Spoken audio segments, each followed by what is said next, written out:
Hello, नमस्कार, good morning सगळ्यांना. Welcome to the Infinity Academy. आज आपलं थंबनेल बघून तुम्हाला लक्षात आलं असेल, एक विशेष सेशन आपण घेतोय. आज महाराष्ट्र दिन आहे, त्यानिमित्ताने तो सुरू करण्याच्या अगोदर एकदा आवाज क्लिअर येते का मला सांगा, मग आपण सुरू करूयात. चला, ऑडिओ आणि व्हिडिओ क्लिअर आहे का? Yes, good morning all of you.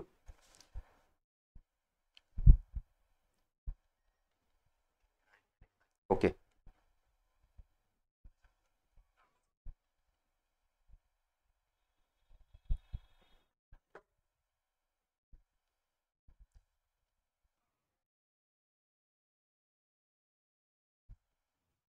Clear आहे ना? ठीक आहे.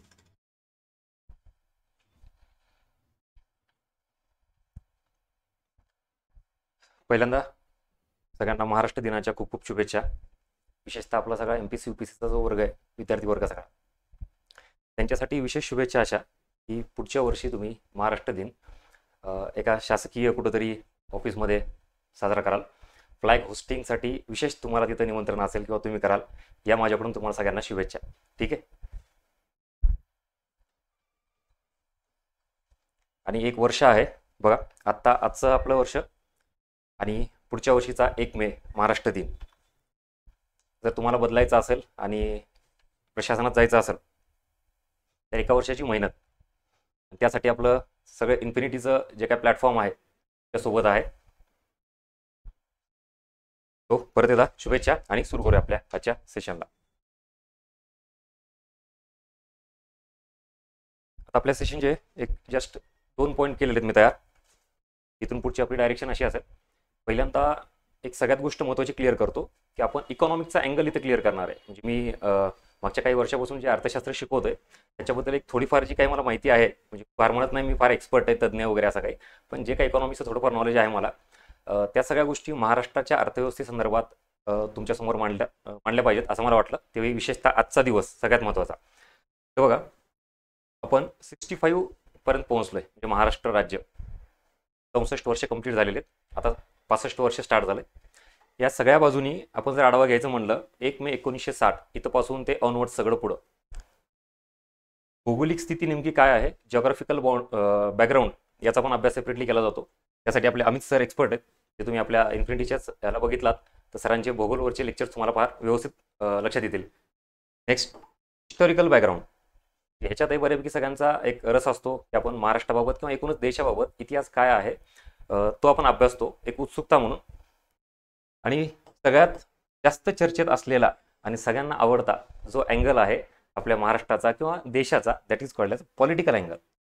इथं मात्र तुम्ही MPC UPC करत असाल नसाल, सर्वसाधारण व्यक्ती असू द्यात, कोणीही, त्याला याच्यात फार जास्त रस असतो. पण इथं तेच सांगतो की या सेशनमध्ये मात्र या तिन्हीपैकी कुठलाही अँगल इन डिटेल कव्हर केला जाणार नाही. जस्ट आपल्याला जी काही पार्श्वभूमी लागते तेवढी आपण घेऊ आणि आपण थेट आपला मेन अँगल कुठला आहे, इकॉनॉमिक अँगल, म्हणजे भारतीय अर्थव्यवस्था त्याचा आपण अभ्यास करतो. MPC असेल, UPC असेल, कंबाईन असेल, प्री मेन सगळं. त्यात आता मात्र नव्याने म्हणा किंवा मागच्या काही वर्षापासून महाराष्ट्राची अर्थव्यवस्था हा घटक ऍड केलेला आहे तुम्हाला.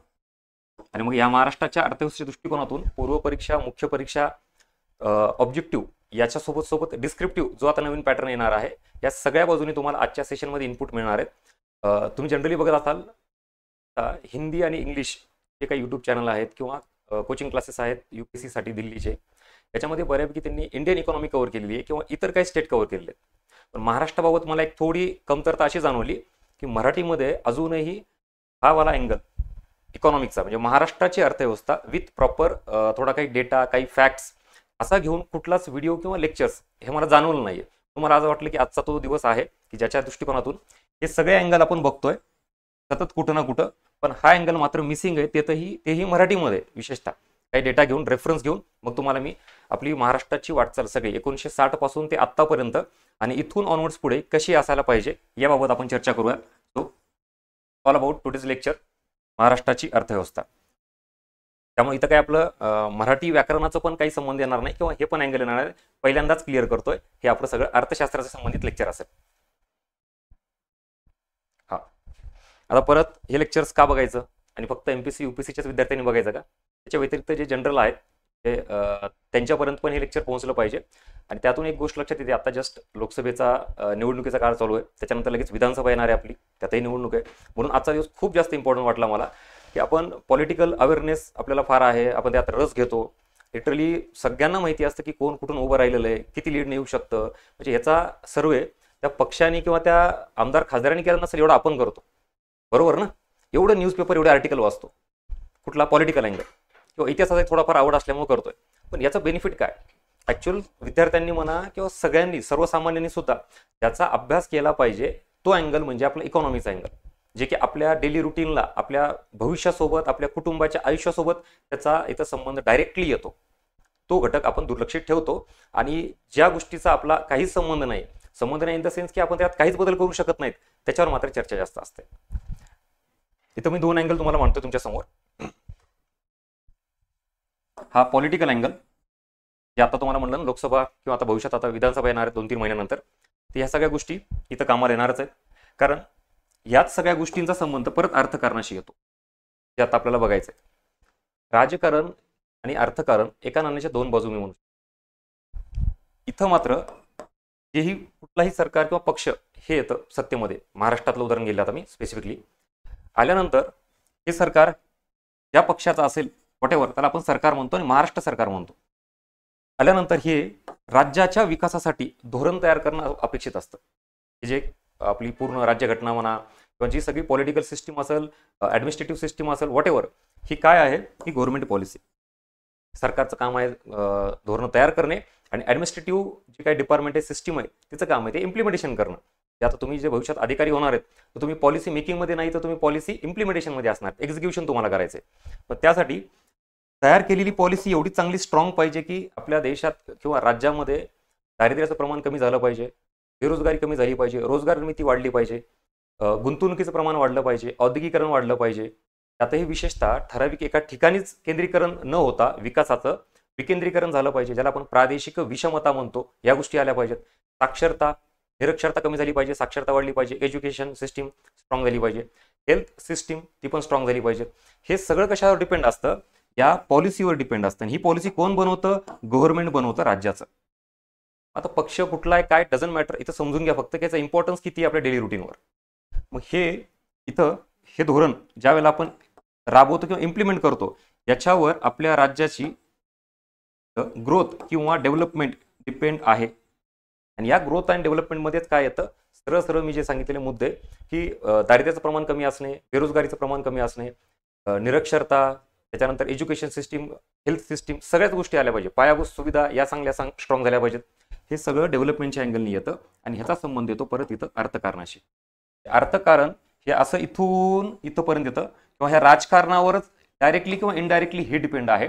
मग विचार करा, आपल्याला ह्या सगळ्या गोष्टी आजपर्यंत काय आहेत, कशी स्थिती आहे, राज्याची घ्या, देशाची घ्या, ही माहीतच नाही. त्याच्यामुळे आपला ह्याला आपण सिरियसली घेत नाहीत किंवा याच्यावर आपण प्रभाव पाडू शकत नाहीत. कारण आपल्याला फक्त एकच अँगल माहिती, इकडचाच पॉलिटिकल सिस्टीम कशी आहे, काय आमदार खासदार, राज्याची कुठला पक्ष काय येतो, कसा येतो, काय नाही, हे एवढंच माहिती आहे. पण एक्झॅक्टली यांनी आल्यानंतर काय करायला पाहिजे याबाबत कुठलीही काय म्हणतो आपण त्याला, अवेअरनेस म्हणा, किंवा आपल्याला त्याच्यातली दिशाच नाहीये. मग ती इथं आज दिशा मिळण्यासाठी मी हे अर्थकारण, तेही विशेषतः महाराष्ट्र राज्याचं समजून सांगतोय, ही आपली आजची दिशा असेल. चलो, आजच्या सेशनचं मेन हेतू, पर्पज कळाला का?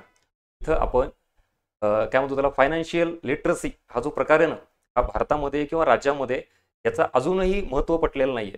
फायनान्शियल लिटरसी म्हणजेच एकंदरीतच सगळं अर्थ कारणाबाबत म्हणा किंवा वित्तीय बाबत, मग ते व्यक्तिगत असू द्यात, कुटुंबाच्या स्तरावर असू द्यात, राज्याच्या स्तरावर असू द्यात, किंवा देशाच्या स्तरावर असू द्यात. एकूण ही आत्ताची काळाची गरज आहे की आपल्याला फायनान्शियल लिटरसी वाढवली पाहिजेत. एकूणच राज्याबाबत काय काय फायनान्शियल सिच्युएशन नेमकी आहे ती तुमच्यासमोर मांडतोय. चलो, एकदा कन्फर्मेशन द्या मला, आपण मग पुढे जाऊयात. टू वे कम्युनिकेशन असलं पाहिजे, मी नेहमी म्हणतो.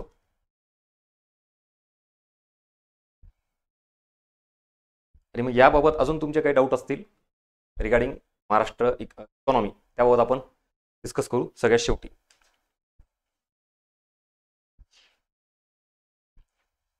ह्याच्यातले काही बेसिक मुद्दे आहेत महाराष्ट्राच्या इतिहासासंदर्भात, बॅकग्राऊंड ते तुम्हाला दिलेले आहेत. मुंबई शहर हे पहिल्यापासूनच किती इम्पॉर्टंट म्हणून रोल प्ले केलं होतं पूर्ण भारताच्या ह्याच्यामध्ये. इंडिया कंपनीपासून तुम्ही जर सगळा इतिहास बघितला तर भारतामध्ये ज्यावेळेला ईस्ट इंडिया कंपनी आली त्यातले त्यांनी मोजके काही शहर ही निवडली त्यांच्या व्यापारासाठी. त्यातपैकी एक मुंबई होतं. आणि तसंच पुढे सरकलं तर मग तो मुंबई गुजरात हा एक एरिया त्यांनी त्यांच्या त्यांच्या ह्याच्यानुसार कामानुसार तो बनवला. That is called as Bombay presidency. पुढं मग पुन्हा प्रांत स्वायत्तता देण्यात आल्यानंतर त्याच्यात काही थोडेफार अजून बदल केले. त्याचं सगळं इथं कंप्लीट दिलेलं आहे. त्याही पुढं 1956ला ऍक्च्युली आपण म्हणू शकतो की सेपरेटली राज्य म्हणून त्याचा दर्जा मिळाला. तो इथलचा पार्ट येतो 1956ला. पण ते राज्य कुठलं माहिती आहे का? बॉम्बे प्रांत म्हणतो आपण त्याला, बॉम्बे प्रेसिडेन्सी. त्याच्यामध्ये मग गुजरातचा पण काही एरिया होता आणि तो मोठा, त्याचा पण मॅप पुढे दाखवतो मी. आणि ऍक्च्युली परत जे काही आपण स्ट्रगल केलं ज्याला आपण म्हणतो महाराष्ट्राचा सगळा तो स्ट्रगलचा काळ, 105 हुतात्मे आपले शहीद झाले त्याच्यामध्ये, तर ते सगळं महाराष्ट्राला स्वतंत्र राज्य मिळावं, त्यातही मराठी भाषिक त्याच्यामध्ये असावे यासाठी सगळं चाललं. ते केंद्र सरकारने 3 कमिशन नेमले होते. त्याच्यात ते दार कमिशन आहे, JVP कमिशन आहे आणि अजूनही कुठलं तरी कमिशन. त्यांनी परत शिफारस अशी दिली होती की महाराष्ट्र हे सेपरेट मराठी असलं असं पाहिजे अशी शिफारस त्यांनी नाही केली. आणि मग पुन्हा आपण गुजरातसोबतच राहिलो. मग फायनली 56 पासून स्ट्रगल करत आपल्याला 1960ला मात्र स्वतंत्र राज्य म्हणून दर्जा देण्यात आलेला आहे. 1 मे 1960. त्यातले पहिले मुख्यमंत्री वगैरे बेसिक दिलेले. हा मॅप बघा आता. ऍक्च्युली हे बॉम्बे प्रेसिडेन्सी किंवा हा एवढा एरिया होता. त्यात मग तो गुजरात आणि महाराष्ट्र इकडचा काही एरिया इथलचं. परत ह्याच्यात काय काय चेंजेस झालेत ते बघा. 1948च्या दरम्यान म्हणजेच ब्रिटिश कालखंडात हा मॅप आपल्याला इथं पाहायला मिळतो. त्याच्यानंतर जे मी आता सांगितले द्विभाषिक गुजराती आणि मराठी हे एकत्रित जे राज्य निर्माण केलं होतं 1956ला, तो हा वाला bilingual state of Bombay, Bombay presidency म्हणून त्याला नाव होतं पूर्ण ह्याला. पुढं मात्र मग 1960ला सेपरेटली गुजरात आणि इकडं आपला महाराष्ट्र. जे आत्तापर्यंत तुम्ही परत इतिहासात किंवा कशात पॉलिटिक्सच्या अँगलनी हे मॅप बघितले असतील नसतील आय डोंट नो, पण तुम्हाला आता पिक्चर क्लिअर होईल कशा पद्धतीनं आपण भारत जरी 1947ला स्वतंत्र झाला असेल पण आपल्याला राज्य म्हणून दर्जा जो मिळाला मराठी भाषिकांचा महाराष्ट्राचा तो म्हणजे 1960ला. आणि त्याचं हे सगळं क्रोनॉलॉजी आणि सिक्वेन्स जे एकूण जवळपास 13 वर्षानंतर आपण स्वतंत्र अस्तित्वात आलो राज्य म्हणून मराठी. हा लाईक ठीक आहे. हे झालं बेसिक बॅकग्राऊंड. आता थोडं पुढे जाऊ.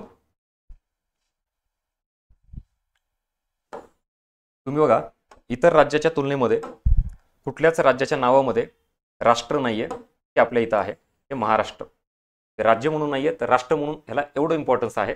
जस्ट आता याच्यात कुठले कुठले महत्त्वाचे मुद्दे आपण विचारात घेतले पाहिजे. जसं की तुम्ही एक उदाहरण घ्या. जागतिक स्तरावर काही ठराविक देश, त्यातही विशेषतः अमेरिका किंवा ब्रिटन, युरोपमधले काही देश किंवा इकडं जपान, रशिया, या ठराविक देशाच्या पॉलिसीनुसार जगातील बरंच अर्थकारण म्हणा किंवा बऱ्याच देशाच्या अर्थव्यवस्था ह्या बदलतात. तर सेम वे आता या भारतात एवढे सगळे राज्य आहेत, त्या राज्यामध्येही महाराष्ट्र राज्य असं आहे की आपल्या पॉलिसीनुसार इतर राज्यांच्या अर्थव्यवस्थेवर परिणाम होतो. मग तो सकारात्मक असू द्या नकारात्मक असू द्या. सगळी 1929 जागतिक महामंदी आली. ती महामंदी पूर्ण जगात एकदाच आली होती का? नाही, तर ती आली होती ऍक्च्युली अमेरिकेमध्ये. अमेरिकेची पूर्ण अर्थव्यवस्था ज्या वेळेला कोसळली त्याचा परिणाम जगाच्या इतर अर्थव्यवस्थेवर झाला आणि मग संपूर्ण जगभरात ती महामंदी पसरली. त्यालाच आपण जागतिक महामंदी म्हणतो, द ग्रेट डिप्रेशन 1929. अमेरिकेमध्ये काय झालं तर जगात परिणाम होतो. तसंच मी तुम्हाला हे सांगतोय की आपल्या देशामध्ये आपलं राज्य एवढं स्ट्रॉंग आहे की इथं जर काही कमी जास्त झालं म्हणजे ते निगेटिव्ह पण असू द्यात, पूर्ण भारताच्या अर्थव्यवस्थेवर त्याचा परिणाम होतो. आणि पॉझिटिव्ह झाला तर पॉझिटिव्ह आहे पूर्ण भारताच्या अर्थव्यवस्थेवर परिणाम होतो. एवढं स्ट्रॉंग राज्य आहे आपलं. आणि मग ते कुठल्या कुठल्या अँगलनी त्याचा इम्पॉर्टन्स आहे तर राष्ट्रीय स्तरावर जे मी तुम्हाला आत्ता मुद्दे सांगितले. आता राष्ट्रीय स्तरामध्ये महाराष्ट्राचं कशा कशामध्ये योगदान आहे तर बघा, मोस्ट इम्पॉर्टंट GDP हा पहिला पार्ट येतो. त्याच्यात आकडेवारी सहित पुढे सांगणार आहे. आता नुसतं असं जनरल वेग नाही सांगणार मी की महाराष्ट्र GDP मध्ये अग्रेसर आहे किंवा सगळ्यात जास्त आहे. मी सगळ्या गोष्टींचे प्रॉपर आकडे पुढे आणलेले आहेत. आधी जनरल डिस्कशन करू आणि मग तुम्हाला आकडेवारी सांगेल काय आहे. तर राज्याच्या तुलनेमध्ये मोठं कॉन्ट्रीब्युशन आहे आपलं GDP मध्ये. त्याच्यानंतर टॅक्स कलेक्शन हा दुसरा महत्त्वाचा मुद्दा. आता तुमचे मुद्दे सुरू झाले बरं का. परीक्षेच्या दृष्टिकोनातून एक्झाम ओरिएंटेड MPSC घ्या, UPSC घ्या किंवा इव्हन तुम्हाला आता ह्याच्यात काही पुढचे आकडे ते ऑब्जेक्टिव्हला कामाला येतील, कंबाईनला आणि राज्यसेवेला. पण डिस्क्रिप्टिव्हची तयारी करत असाल तर तुम्हाला हा इथलचा कंटेंट फार इम्पॉर्टंट आहे. राष्ट्रीय स्तरावर महाराष्ट्राचं काय महत्त्व आहे किंवा आपल्याला सिलेबसला डायरेक्टली आहे महाराष्ट्राची अर्थव्यवस्था. मग देशाच्या अर्थव्यवस्थेत महाराष्ट्राचं काय महत्व आहे तर ते हे येतं. जीडीपी मध्ये कॉन्ट्रीब्युशन, टॅक्स कलेक्शन मध्ये both tax collection direct as well as indirect tax collection. पुढं इंडस्ट्री, उद्योग हा एक गट. तुम्ही बघा पूर्ण देशामध्ये आपण ज्यावेळेला म्हणतो की उद्योग क्षेत्रामध्ये अग्रेसर असलेले राज्य कुठले, त्यामध्ये मग महाराष्ट्राचं पण नाव येतं, गुजरातचं पण नाव येतं. असे 2-3 राज्य ज्यावेळेला आपण विचारात घेतो त्यात आपला महाराष्ट्र पण आहे. म्हणून इंडस्ट्रीसाठी हे आहे. पुढं भारतामध्ये स्टार्टअपच्या बाबतीत परत महाराष्ट्र अग्रेसर आहे. हे सुद्धा आकडेवारी सहित पुढे दाखवलं तुम्हाला. आणि अजून महत्त्वाचा पॉईंट, राष्ट्रीय स्तरावर याचं इम्पॉर्टन्स काय तर जशी की आपली दिल्ली ही राजधानी आहे देशाची, पण आर्थिक राजधानी ही कुठली आहे, मुंबई आहे. एवढं स्ट्रॉंग इकॉनॉमिक सेंटर आहे पूर्ण आपल्या देशाचं. ठीक आहे, दिस इज ऑल अबाउट भारतीय अर्थव्यवस्थेमध्ये महाराष्ट्राचं महत्व. अजून भरपूर गोष्टी आहेत. ठीक आहे, म्हणजे एक जनरल ओरिएंटेशन तुम्हाला इथे देतोय. पुढं आंतरराष्ट्रीय स्तरावर काय महत्व आहे, याच्यात आंतरराष्ट्रीय स्तरामध्ये येतो परकीय व्यापार विचारात घ्या. आणि परकीय व्यापारामध्ये पुन्हा विशेषतः मी पॉझिटिव्ह अँगलनी सांगतो म्हणलं तर ऑब्व्हियसली इथे निर्यात घ्यावं लागेल आयातच्या ऐवजी, आणि इथे FDI घ्यावं लागेल. एकूण देशाची निर्यात होती त्याच्यामध्येही महाराष्ट्राचं कॉन्ट्रीब्युशन आहे. मग ते ॲग्रिकल्चरचं असू द्या, इंडस्ट्री असू द्या किंवा सर्व्हिस सेक्टरचं असू द्या, व्हॉटेवर, पण महाराष्ट्राचं कॉन्ट्रीब्युशन निर्यातीमध्ये आहे. सेम FDIचं पण तसंच. आता FDI जी काही भारतात येते त्याच्याबद्दलचं आहे, त्यातही बऱ्यापैकी जे अग्रेसर राज्य आपलं महाराष्ट्र, त्याच्यामध्ये जास्त काय म्हणतात FDI येणारं राज्य हे कन्सिडर केलं जातं. त्याच्यामुळे देशाच्या इकॉनॉमीला काय फायदा आहे, FDI मध्ये माहिती आपल्याला की परकीय चलन प्राप्त होतं. हा पॉझिटिव्ह पॉईंट. आणि हे सगळं आकडेवारी सहित पुढे सांगतोय मी. अजून मोस्ट इम्पॉर्टंट महाराष्ट्राचं आणि फॉरेन ट्रेडचं काय कनेक्शन आहे तर जागतिक स्तरावरच्या मोठ्या मोठ्या ज्या संस्था आहेत त्यांचे हेडक्वार्टर्स म्हणा किंवा त्यांचे काही सेंटर्स, सब सेंटर्स असू द्यात, हे महाराष्ट्रात आणि विशेषतः मुंबईमध्ये आहेत. आणि अजून एक मोस्ट इम्पॉर्टंट इथलचा एक पॉईंट, राष्ट्रीय स्तरावर जेव्हा आपण घेतो ना तेव्हा विचार करा RBIचं मुख्यालय हे कुठे आहे, देशाची मध्यवर्ती बँक ही इथं महाराष्ट्रात आहे आणि मुंबईमध्ये. म्हणजे हे सुद्धा एवढं स्ट्रॉंग सेंटर आहे सगळ्याच बाजूनं, नॅशनल आणि इंटरनॅशनल. त्या दोघांच्याच तुलनेमध्ये एक गोष्ट अजून क्लिअर करतो तुम्हाला.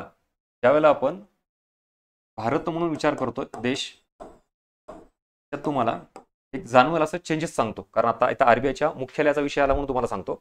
RBIचं हेडक्वार्टर अगोदर कुठं होतं, कमेंट बॉक्समध्ये मेन्शन करा मला.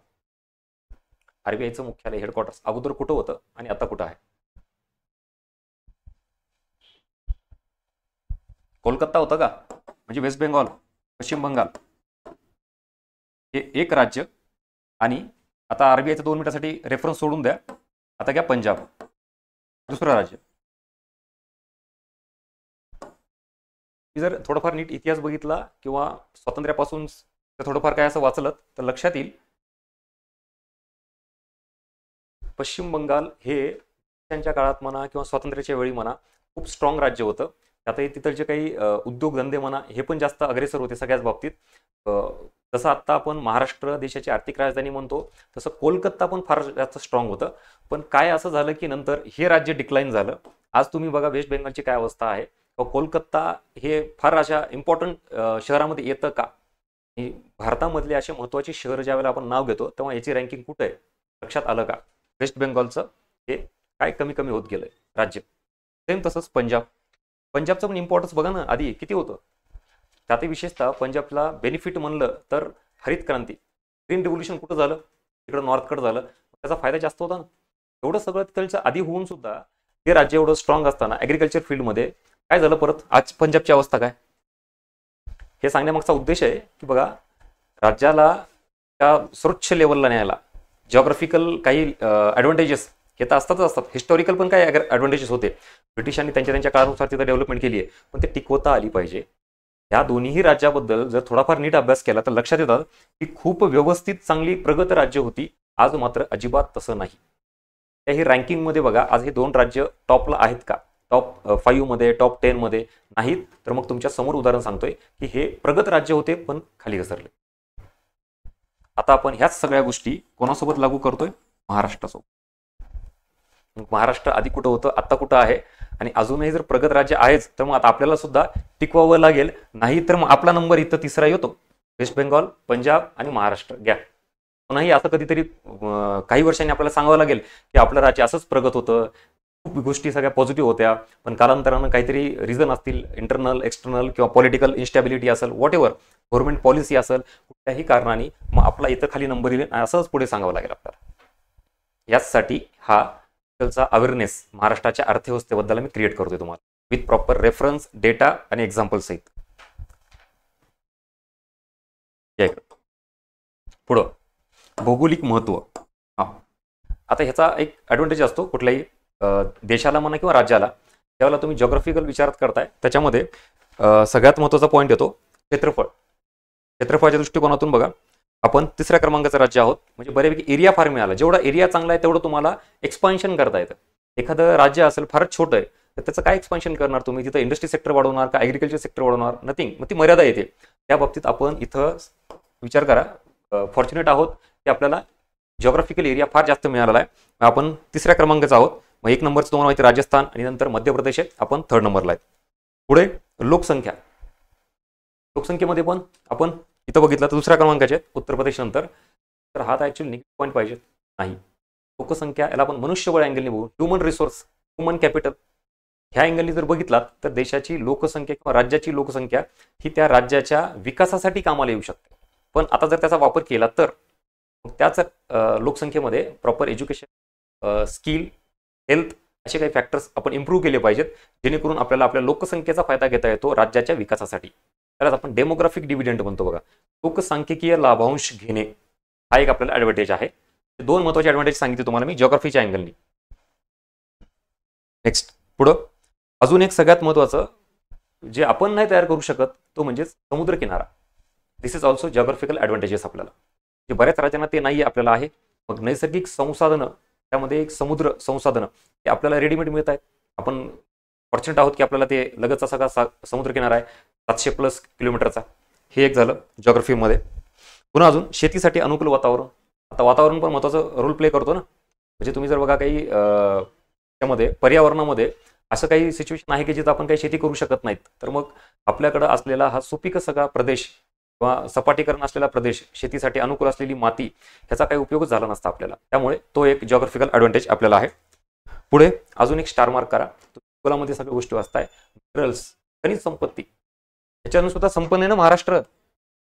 Geographical advantages. परत नॅचरल रिसोर्सेस बघा, हे तयार करता येत नाहीत, हे आपल्याला मिळत आहेत. परत आपण फॉर्च्युनेट आहोत महाराष्ट्र म्हणून.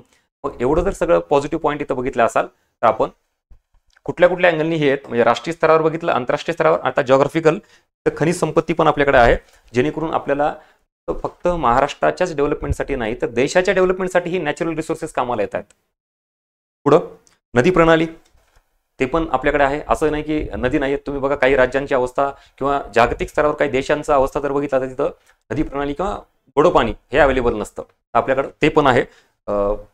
परत अजून चांगली गोष्ट आहे की मोठे मोठे डॅम्स महाराष्ट्रात बऱ्यापैकी बनवले. त्यावेळेस नेत्यांची दूरदृष्टी जी होती त्याच्यावरनुसार आज महाराष्ट्र इथपर्यंत आलेलं आहे.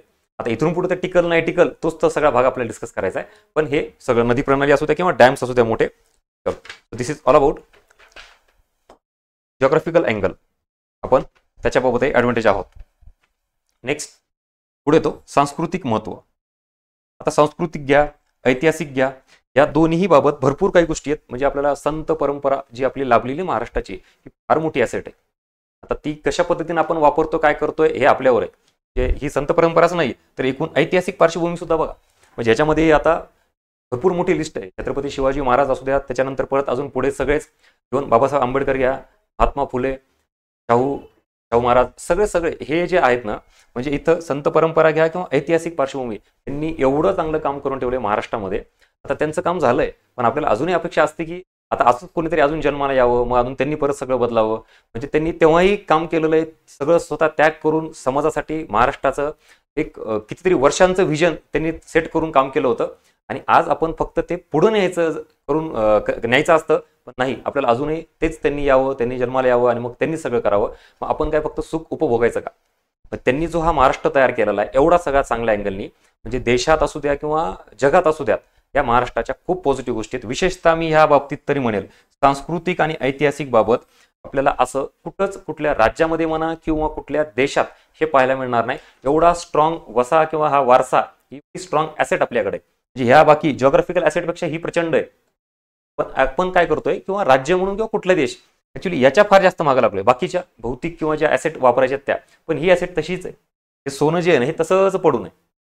पटत असेल बऱ्याच जणांना काय म्हणतोय ते, पण याच्यामध्ये इथं हात घालणं आणि ते वापर करणं ते जर केलं तर महाराष्ट्र मात्र अजून खूप प्रगती करेल, चांगल्या पद्धतीने बॅलन्स्ड ग्रोथ करेल, सस्टेनेबल ग्रोथ करेल, या दोघांचा नीट वापर केला तर. नेक्स्ट परत राजकीय महत्व. आता राजकीय महत्वामध्ये सेम ती सगळी पॉलिटिकल सिस्टीम आली, ती प्रत्येक राज्याला असते आणि त्याच्यानुसार मग देशाचं प्रतिनिधित्व करता येतं किंवा या सगळ्या राजकीय सिस्टीम मार्फतच, पॉलिटिकल सिस्टीम मार्फतच आपण राज्याचा विकास करू शकतो. सो ऑब्व्हियसली हे इम्पॉर्टंट आहे, जसं की मी ती पहिली स्लाइड सांगितली. हा इथलची ही सिस्टीमच ऍक्च्युली हे सगळं तुम्हाला इकडे हे करते.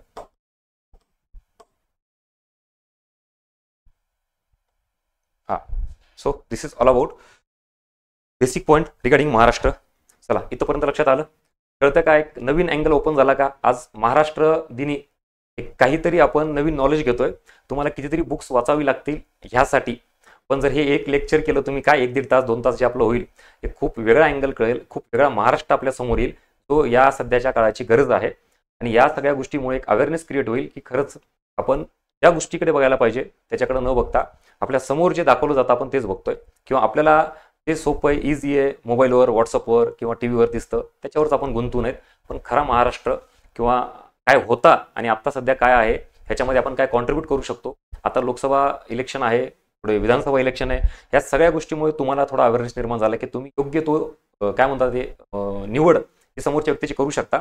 आणि या सगळ्या गोष्टी इथं परत आलात हेच सांगतोय, ह्या अर्थकारणाला समजून घेतल्यानंतर तुम्हाला याचं महत्त्व कळतं. आणि ह्या गोष्टी इथं गव्हर्नमेंट हे तुम्ही देणार आहात. तुम्ही म्हणजे आपण सगळे महाराष्ट्राचे जे काही सगळे नागरिक आहेत ना, हे इथं आपण मिळून तयार करत असतो. आणि हे तयार झाल्यानंतर ह्यांनी हे डिसाईड करायचे असतात पॉलिसीज. या पॉलिसी पूर्ण बेस्ड ऑन प्रॅक्टिकल काही डेटा याच्यावर असलं पाहिजे आणि ग्रोथ ओरिएंटेड असले पाहिजे, डेव्हलपमेंट ओरिएंटेड असले पाहिजे.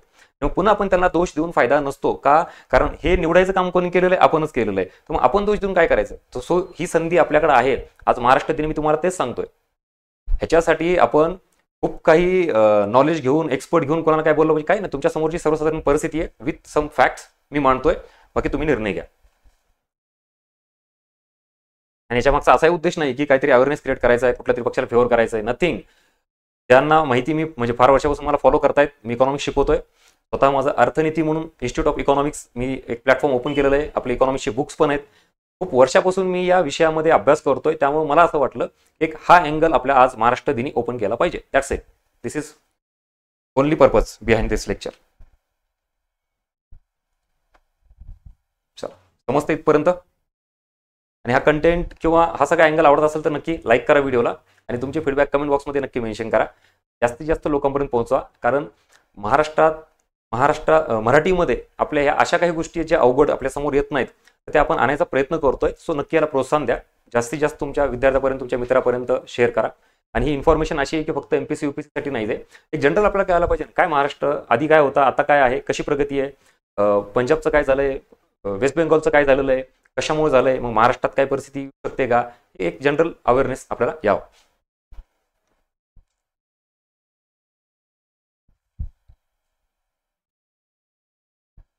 आता जे काय बोललो त्या सगळ्या गोष्टीला बेस देतो मी तयार आहात तुम्हाला.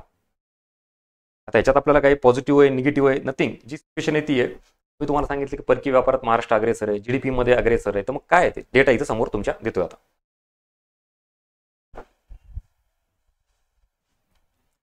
आता महाराष्ट्राचा आपला जीडीपी, ज्याला आपण ग्रॉस स्टेट डोमेस्टिक प्रोडक्ट म्हणतो. आता जे काही नॉन इकॉनॉमिक्स बॅकग्राऊंड आहेत त्यांना जरा थोडी अडचण जाईल. सरळ सरळ लक्षात ठेवा, आपण जसं देशाचं उत्पन्न मोजतो ना, राष्ट्रीय उत्पन्न म्हणतो, तसंच राज्याचं पण उत्पन्न असतं.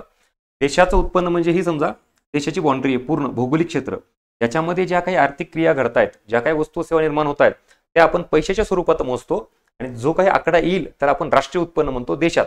ह्याच्यामध्ये फक्त महाराष्ट्राचा विचार करून महाराष्ट्रात जेवढी इकॉनॉमिक ऍक्टिव्हिटी घडते किंवा वस्तू सेवा निर्माण होतात तेवढ्याच काउंट करायच्या, त्यांचं पैशातील मूल्य काउंट करायचं. जो काय आकडा येईल ते राज्याचं उत्पन्न झालं. एवढा बेसिक डिफरन्स सांगितला जे नॉन इकॉनॉमिक्स बॅकग्राऊंड वाल्याला नाही. तो हा जीएसडीपीचा भाग.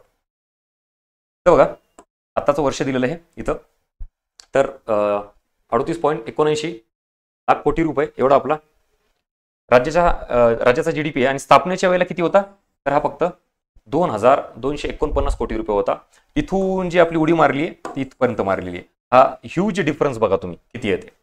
आणि देशाच्या एकूण जीडीपीच्या 13% जीडीपी आपला आहे. एकूण समजा देशाचं उत्पन्न जर 100 रुपये असेल, त्या 100 रुपयामध्ये 13 रुपये हा आपला महाराष्ट्राचा वाटा आहे. आणि इथं काही राज्यांची रँकिंग दिली आहे तुम्हाला, म्हणजे कंपॅरिझन करता येईल आपल्याला.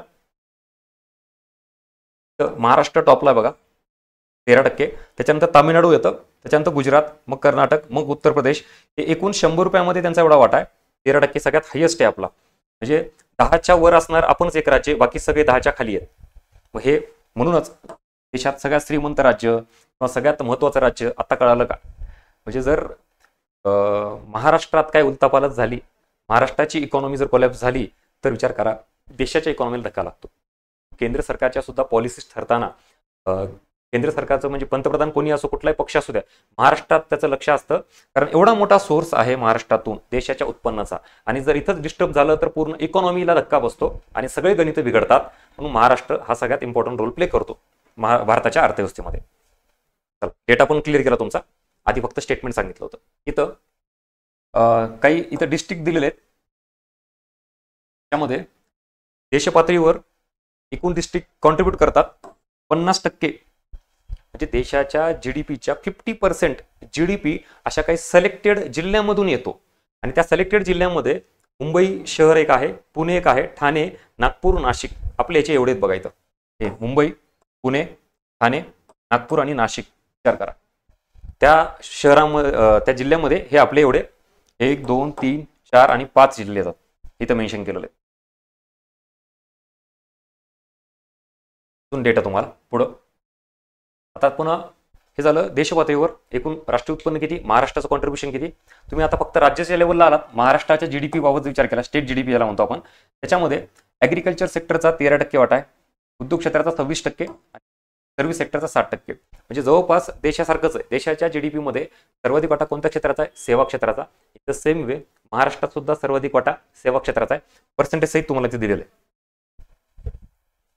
परत दरडोई उत्पन्न त्याची एक व्हॅल्यू इथे दिली आहे की किती आहे. आर्थिक वर्ष 2022-23 साठी आपलं जवळपास 2.5 लाख हे प्रति व्यक्ती आहे. आता याच्यात विषय काय असतो, हे परत इथं तुलना केलेली आहे 60-61च्या तुलनेत. 60-61ला किती होतं आणि आता सध्या किती आहे. मग परत एवढा किती गॅप दिसतोय ग्रोथ झालेला आपल्या लक्षात येईल. हा एक साधा सरासरी असतो. त्याचा अर्थ असा नाही की प्रति व्यक्ती एवढं उत्पन्न असतं. एकूण राज्याच्या उत्पन्नाला लोकसंख्येने डिवाइड केलं जातं. कुठल्या राज्याच्याच लोकसंख्येना. राज्याचं उत्पन्न जर समजा 100 रुपये असेल आणि राज्याची लोकसंख्या समजा 20 असेल, तर हे डिवायडेशन करून जो काय आकडा येईल तो म्हणजे आपलं दरडोई उत्पन्न असतं. ते इथं काढलं. आणि मग भारतात जर इतर राज्याचा विचार केला तर तेलंगणा राज्य सगळ्यात हायेस्ट आहे, 3 लाख दरडोई उत्पन्न आहे महाराष्ट्राचं. ते पण अँगल क्लिअर केला इथं. स्पेसिफिकली ॲग्रिकल्चर सेक्टर जर बघितलात तर बघा, महाराष्ट्राला आपण फक्त उद्योग क्षेत्राचा टॅग नाही लावू शकत, औद्योगिक राज्य आहे म्हणून. ॲग्रिकल्चर सेक्टर पण केलं.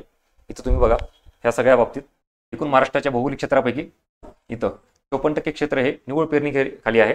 त्यातही विशेषतः प्रमुख काही पिकं म्हटलात तर मग ज्वारी, बाजरी, तांदूळ, गहू, तेलबिया हे प्रमुख पीक घेतले जातात. आता हे सांगण्यामागचा उद्देश काय, पुन्हा अजून भारताच्या अर्थव्यवस्थेसंबंधित येतो. भारतात जे काही एकूण ॲग्रिकल्चर सेक्टर आहे पूर्ण सगळ्या राज्यांचे मिळून, त्याच्यात पुन्हा अन्नधान्य उत्पादनाबाबत महाराष्ट्र मेजर कॉन्ट्रीब्युशन करतो. ही सगळ्यात बेसिक नीड आहे. जर आपल्याला देशातील सगळ्या लोकांची मूलभूत गरज पूर्ण करायची असेल, त्यात विशेषतः अन्न गरज पूर्ण करायची असेल, तर ॲग्रिकल्चर सेक्टर महत्त्वाचं आहे. आणि त्याच ॲग्रिकल्चर सेक्टरचं प्रोडक्शनचा जो पार्ट आहे तोही महाराष्ट्रात आहे. फक्त उद्योगच नाही, सर्व्हिसच नाही, तर ॲग्रिकल्चरमध्ये सुद्धा आपण आपलं स्थान टिकून ठेवलं आहे. त्याबाबतची ही बेसिक इन्फॉर्मेशन दिली. आता इंडस्ट्री, ऑब्व्हियसली हे तर आपल्या सगळ्यांनाच माहिती. भारतातील काही राज्य बघतात, त्यात महाराष्ट्र इंडस्ट्रीमध्ये टॉपला आहे. याच्यात इथं प्रमुख औद्योगिक राज्य म्हणून ओळखलं जातं. मोठ्या प्रमाणात इंडस्ट्रियलायझेशन झालेलं आहे आणि एकूण कारखान्यांचा संख्येचा विचार करता हे 3ऱ्या क्रमांकावर आहे आपलं. पहिल्यांदा तामिळनाडू आहे आणि दुसरं गुजरात आहे. पुन्हा पहिल्या जरी क्रमांक नसतात, आपण टॉप 3, टॉप 5 मध्ये इंडस्ट्री बाबतीत आहोतच. पुन्हा इथं कामगाराबाबत एक इथं आकडेवारी दिलेली आहे. तेही भारत 3रा आहे. आणि प्रमुख उद्योग कुठले आहेत तर ऑटोमोबाईल, त्याच्यानंतर केमिकल्स इंडस्ट्री, टेक्स्टाईल इंडस्ट्री आणि कृषी उत्पादनावर काही आधारित असलेले उद्योग आहेत. इंडस्ट्री सेक्टरबाबत आपण पुढेच आहोत. ॲग्रिकल्चरमधलं पण तुम्हाला हे दाखवलेलं आहे. आता याच्या सोबत सोबत तिसरं सेक्टर दाखवतो, सर्व्हिस सेक्टर. सर्व्हिस सेक्टरच्या जाण्याच्या अगोदर हे इथं सेवा क्षेत्र, त्याच्या अगोदर अजून 1-2 फॅक्ट्स आहेत ते डिस्कस करू. स्टार्टअपमध्ये बघा, त्याच्यात सुद्धा महाराष्ट्र अग्रेसर आहे. आणि इथं जर बघितलं तुम्ही, सर्वाधिक स्टार्टअप, नोंदणीकृत स्टार्टअप या डिपार्टमेंट अंतर्गत ते महाराष्ट्रात आहेत इंडस्ट्री बाबत. आणि इथं state wise number of startup in India हे दिलेलं आहे. महाराष्ट्राचा आकडा आपला एवढा आहे, इथं की बाकीच्या राज्याची पण तुलना इथं करून दिलेली आहे. एवढं इंडस्ट्रियल हब म्हणून महाराष्ट्र ओळखलं जातं, आकडेवारी सहित दाखवतो. हां, आणि पुढचं आता सेवा क्षेत्र. त्याच्यातही आत्ताच तुम्हाला सांगितलं मी, GDP मध्ये महाराष्ट्राच्या सर्वाधिक वाटा कोणत्या क्षेत्राचा आहे? सेवा क्षेत्राचा. आणि मग सेवा क्षेत्रामध्ये काय काय येतं, तर मग इथं एज्युकेशन असेल, हेल्थ सिस्टीम असेल, किंवा ट्रान्सपोर्ट सिस्टीम, रिअल इस्टेट, अशा काही क्षेत्रांचा समावेश होतो. या सोबत विशेषतः 1951च्या नंतर महाराष्ट्रात इथं तुम्हाला इतर हे काही गोष्टी, बँकिंग असू द्यात, फायनान्स असू द्यात, इन्शुरन्स सेक्टर असू द्यात, किंवा IT, information technology, software development, ह्याच्यात प्रचंड मोठी ग्रोथ आपल्याला झालेली दिसून महाराष्ट्रात. आणि या सगळ्या गोष्टी अचिव्हमेंट सर्व्हिस सेक्टरमधल्या काउंट केल्या जातात. म्हणून सेवा क्षेत्राचा वाटा हा आपला GDP मध्ये जास्त आहे महाराष्ट्राच्या. परत महाराष्ट्र राज्याचा रोजगारातील हिस्सा कसा कसा आहे, आतापर्यंत तुम्ही जर बघितलं तर एकूण मी देशाच्या GDPच्या किती टक्के महाराष्ट्राचं GDP सांगितलं. महाराष्ट्राच्या GDP मध्ये सेक्टर वाईज डिस्ट्रीब्युशन सांगितलं. ॲग्रीचं किती, इंडस्ट्रीज किती, सर्व्हिसचं किती आहे, त्याच्यातही थोडं डिटेल कुठले कुठले सेक्टर्स काय ते बघितलं. पुढे मात्र इथं आपण रोजगाराबाबत काय परिस्थिती आहे आणि एकूण कोणत्या कोणत्या क्षेत्रामध्ये रोजगार आपला किती गुंतलेला आहे, तर प्राथमिक क्षेत्रात 45%, एक क्षेत्र प्राथमिक म्हणजे कृषी क्षेत्र, ॲग्रिकल्चर सेक्टर, एक म्हणजे इंडस्ट्री सेक्टर, उद्योग क्षेत्र, आणि सर्व्हिस सेक्टर म्हणजे द्वितीय क्षेत्र 34%. हे पण तुम्हाला आकडेवारी माहिती असली पाहिजे. हा, याच्यात इथं बघा एक स्टेटमेंट असं खाली आहे, महाराष्ट्राच्या GDP मध्ये सर्व्हिस सेक्टरचा वाटा सर्वाधिक आहे, पण रोजगार निर्मितीमध्ये मात्र सर्वाधिक वाटा ॲग्रिकल्चर सेक्टरचा, हे लक्षात ठेवा. सेम भारताचं पण असंच आहे. नेक्स्ट, आता बेरोजगारी, सगळ्यात महत्त्वाचा मुद्दा. आता याच्याबाबत बरंच कन्फ्लिक्ट असतं की आकडेवारी कुठली आहे, कधीची आहे, कुठली संस्था आकडेवारी मोजते, सरकारमार्फत येते का, तर ते बाजूला ठेवा. जी इथं आपल्याकडं गव्हर्नमेंटच्याच सोर्सनुसारची अवेलेबल आहे 2022-23ची, त्याच्यामध्ये काही राज्यांचा इथं क्रम दिलेला आहे. मग इथं गुजरात, कर्नाटक, महाराष्ट्र हे तुम्हाला हे केलेलं आहे. एकूण भारताचं बघितलं तर 3.2 असा आहे. महाराष्ट्रात 3%, 3.1% बेरोजगारी आहे. बाकी इतर राज्यात काही तुम्हाला तुलना केलेली आहे. सेम दारिद्र्याची काय आकडेवारी इथे दिलेली आहे. दारिद्र्यात हेड काउंट रेशो म्हणून कन्सेप्ट असते. 2015-16ला 14.80 म्हणजे जवळपास 15% होतं. तर 19-20ची जी आकडेवारी अवेलेबल आहे त्याच्यानुसार इथं जवळपास 8% आहे. आधीच्या तुलनेत कमी झालेले. त्यातही आता सर्वाधिक दारिद्र्य आणि सर्वात कमी दारिद्र्य महाराष्ट्रात. जसं तुम्ही देशात विचार केला, काही ठराविक राज्य प्रचंड मागे आहेत, म्हणजे UP, बिहार, छत्तीसगड, झारखंड किंवा नॉर्थ ईस्टचे काही राज्य तिकडचे. तसं तुम्ही महाराष्ट्रात बघितलात तर महाराष्ट्रात प्रादेशिक विषमता आहे. बघा, हे दारिद्र्याचं केंद्रीकरण झालंय नंदुरबार, धुळे किंवा परभणी, हे रिजन हे कुठले? मराठवाडा, विदर्भ, खानदेश, हे ह्याच्यात पश्चिम महाराष्ट्र आहे का? नाही. आणि तुम्ही जर इकडे बघितलात सर्वात कमी दारिद्र्य हे मात्र मुंबई, उपनगर मुंबई शहर. आणि मग आता हे सिटी किंवा तो एक नागपूरचं मेन सेंटर आहे. भारतातही त्याचं खूप जास्त महत्त्व आहे, तिथे डेव्हलपमेंट झाली म्हणून तिथे कमी दिसायला लागले. पण जो बाकीचा रिजन जर बघितला तुम्ही विदर्भाचा, तर तो मात्र तुम्हाला परत दारिद्र्यामध्ये दिसतो. हे केंद्रीकरण, सेंट्रलायझेशन झालेलं आहे विकासाचं, हे आपल्याला दिसतं. ह्याला प्रादेशिक विषमता म्हणतो. हा, अजून एक पॅरामीटर तुम्हाला मी परकीय व्यापार सांगितलं, निर्यात आणि आयात. त्याच्यामध्ये महाराष्ट्राचा आणि निर्यातीचा इथं काय आकडेवारीचा पाठ दिलाय. तर महाराष्ट्र आणि वर्ष 2030 पासून ते इथं 24 पर्यंत दिलेलं आहे. US बिलियन डॉलरमध्ये ही आकडेवारी आहे. ऍक्च्युली ह्याच्यापेक्षा तुम्ही इकडे या, देशाच्या निर्यातीमध्ये महाराष्ट्राचा हिस्सा पर्सेंटेजमध्ये किती आहे हे जास्त बघा. बघा 2020ला एकूण देशाच्या निर्यातीमध्ये 25.89 म्हणजे जवळपास 26% आपलं कॉन्ट्रीब्युशन होतं महाराष्ट्राचं. पूर्वी आलो तर कमी झालं 20%, परत 17, 16, 15 याच्यावरून विचारात घ्या निर्यातीमध्ये आपण कमी करत होत चाललोय. याचा अर्थ ऑब्व्हियसली दुसऱ्या कुठल्या तरी राज्यांनी जागा घेतलेली आणि ते पुढे चाललेले आहेत. जसं तुम्हाला सांगितलं की पश्चिम बंगाल, पंजाब त्यांची काय अवस्था आहे किंवा कशा बाबतीत ते खाली खाली सरकले. आता तुम्ही कर्नाटक बघा, गुजरात बघा, हे राज्य पुढे सरकायला लागलेले आहेत आणि आपली सतत ही निर्यात इथं कमी झालेली आहे मागच्या काही वर्षांचा विचार केला तर. पण हे निर्यातीबाबत आहे. अजून काही पुढची काही गोष्टी आहेत त्याच्यातही पॉझिटिव्ह पॉईंट दिसतात आपल्याला. बघू निर्यातीबाबत इतर राज्यांचं दिले. आता हे फक्त महाराष्ट्रात दिलं होतं अगोदर. आता इतर राज्यामध्ये बघा एकूण निर्यात देशाच्या निर्यातीमधील हिस्सा 31% गुजरातचा आहे. त्यानंतर आता 15% महाराष्ट्र, मग तामिळनाडू, कर्नाटक, उत्तर प्रदेश. तामिळनाडू, कर्नाटक, गुजरात हे आता आपल्याला कॉम्पीट करतायत. हे 2 राज्य इकडे वर यायला बसलेत त्या सगळ्या याच्यामध्ये. तुम्ही बघा ह्या डिफरन्स कमी कमी होत चाललाय आणि एकटंच फक्त आपल्या दुप्पट आहे. हे 15 आहे ते डायरेक्ट 30 आहे गुजरात निर्यातीमध्ये हिस्सा. हे जे आहे ना, हे ह्याला म्हणायचं आपण अनालिसिस करणे, विश्लेषण. आकडे नुसते वाचणं आणि पाठ करणं हे त्या परीक्षेपुरतं असू शकतं. तुम्हाला आज महाराष्ट्राची अर्थव्यवस्था दाखवतोय. तुम्हाला क्लिअर कट सांगता आलं पाहिजे की दारिद्र्याबाबत काय, महाराष्ट्राच्या उत्पन्नाबाबत काय, स्टेट GDP ज्याला म्हणतो आपण, हे सगळं एकंदरीत काहीतरी चित्र तुमच्या समोर आलं पाहिजे वाक्याच्या स्वरूपात. आकडे काय तुम्ही कोणी सांगाल, मी वाचून सांगाल, त्यात काही अर्थच नाहीये. पण ह्याच्यानुसार महाराष्ट्राची स्थिती आज काय आहे, आधी काय होती, आणि फक्त महाराष्ट्राची स्थिती आधीच्या तुलनेत आपण स्वतःवर तुलना न करण्यापेक्षा इतर राज्यांबाबतही तुलना केली पाहिजे. ते सगळे मुद्दे तुम्हाला दाखवतोय. रेमिटन्स बाबत इथं भारतात येणारा एकूण रेमिटन्स त्याची इथं आकडेवारी दिलेली आहे. ही आता मिलियन बिलियन मध्ये ह्याची जास्त काही कामाची नाही. इथं दाखवतो तुम्हाला राज्यनिहाय रेमिटन्स. हा जास्त इम्पॉर्टंट चार्ट आहे तुमच्यासाठी. 16, 17 आणि 21ची आकडेवारी दिली आहे. इथं पर्सेंटेजमध्ये केरळ 1 नंबरला, 2 नंबरला महाराष्ट्र, परत बघा कर्नाटक, तामिळनाडू. तुम्ही जर नीट ऑब्झर्व करत असाल ना तर आहे 3-4 राज्य आहेत आपल्या आजूबाजूला कॉम्पीट करणारे. पण त्याच्या व्यतिरिक्त कुठले राज्य दिसत आहेत का तुम्हाला? मग त्या राज्यांची काय अवस्था असेल? आपण म्हणतो ना फॉर्च्युनेट, आपण फार चांगले आहेत की आपल्याकडं ऐतिहासिक वारसा होता, संत परंपरा होती, यासोबत काही जिओग्राफिकल बेनिफिट होते. म्हणजे मी एकदम लेक्चरचा पहिला पार्ट जो समजून सांगितला ना त्याच्यानुसार आपल्याला वाटतं की खरंच आपण फार नशीबवान आहोत, महाराष्ट्रात जन्माला आलो. महाराष्ट्रात या सगळ्या गोष्टी ऑलरेडी वेल सेट होत्या. बाकीच्या राज्यांचं काय? आणि त्यातही आता परत तुम्ही बाकीच्या राज्यांचं सोडून द्या, ते तर कॉम्पिटिशनमध्येच नाही आहेत. आता आपण महाराष्ट्र म्हणून एवढं सगळं आपल्याकडं वेल सेट असताना आपण सतत खूप वर्ष टॉपमध्ये राहिलं पाहिजे व प्रगती केली पाहिजे. तर मात्र तसं न होता आता गुजरात पुढे यायला लागलाय, कर्नाटक पुढे यायला लागलाय, तामिळनाडू पुढे यायला लागलेत. हे राज्य आपल्या आजूबाजूला आहेत आणि मग आता आपली रँकिंग खाली जाता कामा नये ही काळजी घेणं गरजेची.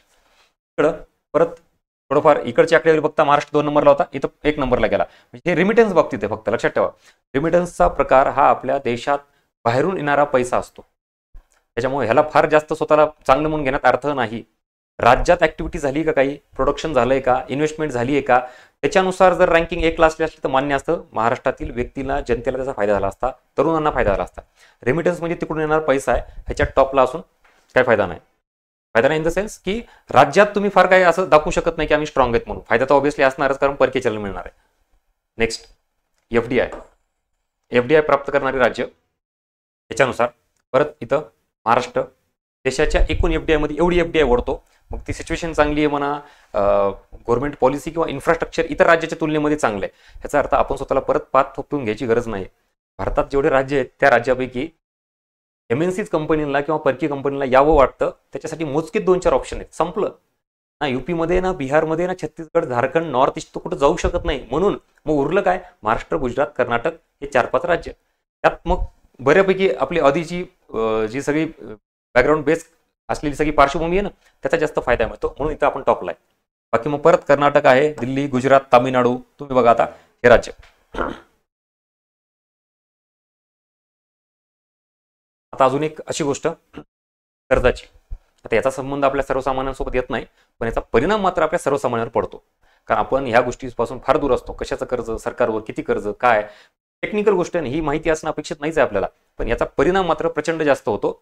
इथं एकूण स्टेट GDPची टक्केवारी जर बघितलात तर 2022, 23, 24 आणि 25, 26 17.84, 18.33, 18.35 ही थोडी का असताना पण वाढत चाललेली आहे महाराष्ट्रावरील कर्ज.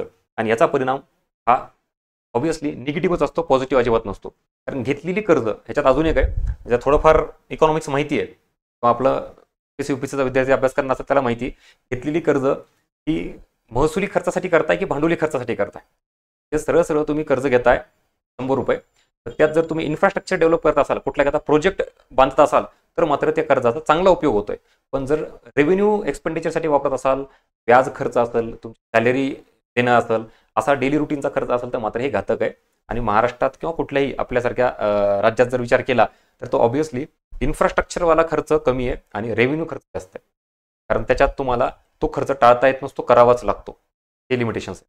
पण इतर राज्याच्या तुलनेत बघता इन्फ्रास्ट्रक्चरची स्थिती चांगली आहे, म्हणून तर FDI आपल्याकडे येते, म्हणून तर आपण प्रगत आहोत. पण ते इतर राज्याची तुलना केली तर, स्वतःच तुलना केली तर, ते आपण 65 वर्ष म्हणतो ना, आपण 65, महाराष्ट्र ॲट 65, 1960 ते आतापर्यंत, तर या कालावधीमध्ये किती ग्रोथ व्हायला पाहिजे आणि किती झाली आहे ह्याच्यावरून लक्षात येतं की इन्फ्रास्ट्रक्चर अजूनही डेव्हलप होऊ शकलं असतं. पुढं केंद्र सरकारला मिळणारा कर, आता एकूण ऍक्टिव्हिटी जी पूर्ण देशात होती वेगवेगळ्या राज्यामध्ये सगळी, त्याच ऍक्टिव्हिटीमधून केंद्र सरकारला कर मिळतो आणि त्या करातूनच वित्त आयोग डिवाइड करतो. आपण ज्याला म्हणतो ना, वित्त आयोगाचं काय काम आहे? केंद्र आणि राज्यामध्ये कर उत्पन्नाची विभागणी करणं. हे नेमका कर केंद्राला किती मिळतो, कोणत्या राज्यातून मिळतो, त्यामध्ये महाराष्ट्र बऱ्यापैकी अग्रेसर आहे. तो वाला पॉईंट दिला. इन्कम टॅक्सचं पण असू द्या आणि GSTचं पण असू द्यात. हा, आणि ह्याच्यात इथं काय दिलेलं आहे की जर एखादं राज्य तुम्हाला 100 रुपये देत असेल तर त्याच्या बदल्यात त्या राज्याला किती रुपये मिळत आहेत, त्याच्या बाबतीत महाराष्ट्र हे जवळपास 8 रुपये, 7.7 रुपये एवढंच मिळत आहेत. मग ह्याच्यासाठी वेगवेगळे निकष राहतात ते वित्त आयोगाचे, की कुठल्या राज्याला किती निधी द्यायचा, काय करायचा आहे, त्याचं क्षेत्रफळ किती आहे, फिजिकल डिसिप्लिन किती आहे, लोकसंख्या किती आहे वगैरे, तो पॉईंट त्याच्यानुसार हे पैसे डिवाइड होतात. हा, हेच हे वित्त आयोग आणि त्याच्याबद्दल सांगितलं. मग हे आतापर्यंत झालेले वित्त आयोग आहेत, लेटेस्ट मागचे 3 घेतलेत. 15वा त्याच्यानुसार महाराष्ट्राला 6.3% वाटा मिळाला होता. 14व्या वित्त आयोगानुसार 5.5%, 13व्यानुसार 5.1%, 16वा वित्त आयोग जस्ट नेमलाय, आता पुढची त्याची शिफारस येईल. चलो, so this is all about.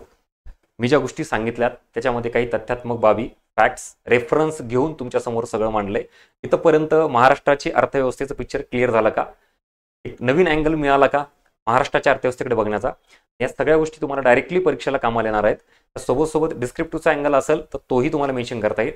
आणि MPSC UPSC सोडा, महाराष्ट्राचे नागरिक म्हणून इथं आपण त्या राज्यात राहतो इतके वर्ष, जो वारसा, जे ऐतिहासिक पार्श्वभूमी अशी स्वाभिमानानं सांगतो, त्याच्याबद्दल हा एक अँगल आपल्याला माहिती असणं ही आपल्या काळाची गरज आहे. आणि तो कळाला का? आणि मी परत सांगतो की कंटेंट किंवा या गोष्टी आवडत असेल तर लाईक करा आणि तुमचे फीडबॅक नक्की मेन्शन करा. हा आजचा महाराष्ट्र दिन एका वेगळ्या पद्धतीने आपण साजरा करतोय, तो नक्कीच सर्वांपर्यंत पोहोचवा. ते आपण शुभेच्छाचे मेसेज देतो ना एकमेकांना, महाराष्ट्र दिनाच्या असू द्या कशाच्या अशी, त्याच्यात तर तुम्ही त्याच दिल्याच पाहिजे. पण त्यासोबत जर असा काही मेसेज जरी पोहोचवला तुम्ही सगळ्यांपर्यंत, बाबांनो हे महाराष्ट्र कसा निर्माण झाला, काय त्याची काय पार्श्वभूमी आहे, इतर राज्यात तुलनेत तो कुठं आहे काय, तर याच्यानुसार तो खरंच अजून महाराष्ट्राच्या बाबतीत अवेअरनेस क्रिएट होऊन खरा महाराष्ट्र दिन साजरा केला आपण असं म्हणू शकतो. तर लेक्चरचा एक मेजर पार्ट आपण कव्हर केलेला आहे. तोपर्यंत सगळे आहेत का सोबत? Just give me confirmation.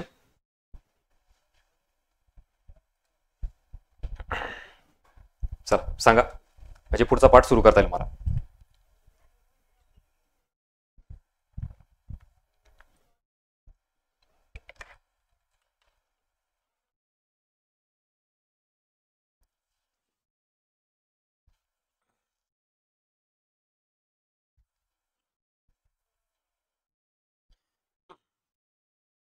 एखाद्या पॉलिटिकलवर एखादा व्हिडिओ असतो, पॉलिटिकल डिबेटवर किंवा हे आत्ता सगळ्याच्या राजकारणावर, त्याच्यातून आपल्याला काय मिळतं हे तुम्हाला चांगलं माहिती.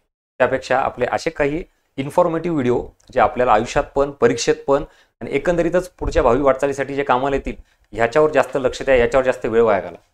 नाही तर आपल्याला असं वाटतं की हे व्हिडिओ का बघायचा, याचा काय संबंध, आणि एवढं टेक्निकल नॉलेज घेऊन आपल्याला काय होणार आहे, तर काय भविष्यात लक्षात येईल तुम्हाला हा अवेअरनेस किती गरजेचा होता आणि आपण योग्य वेळी करून घेतलेला नाहीये. ठीक आहे.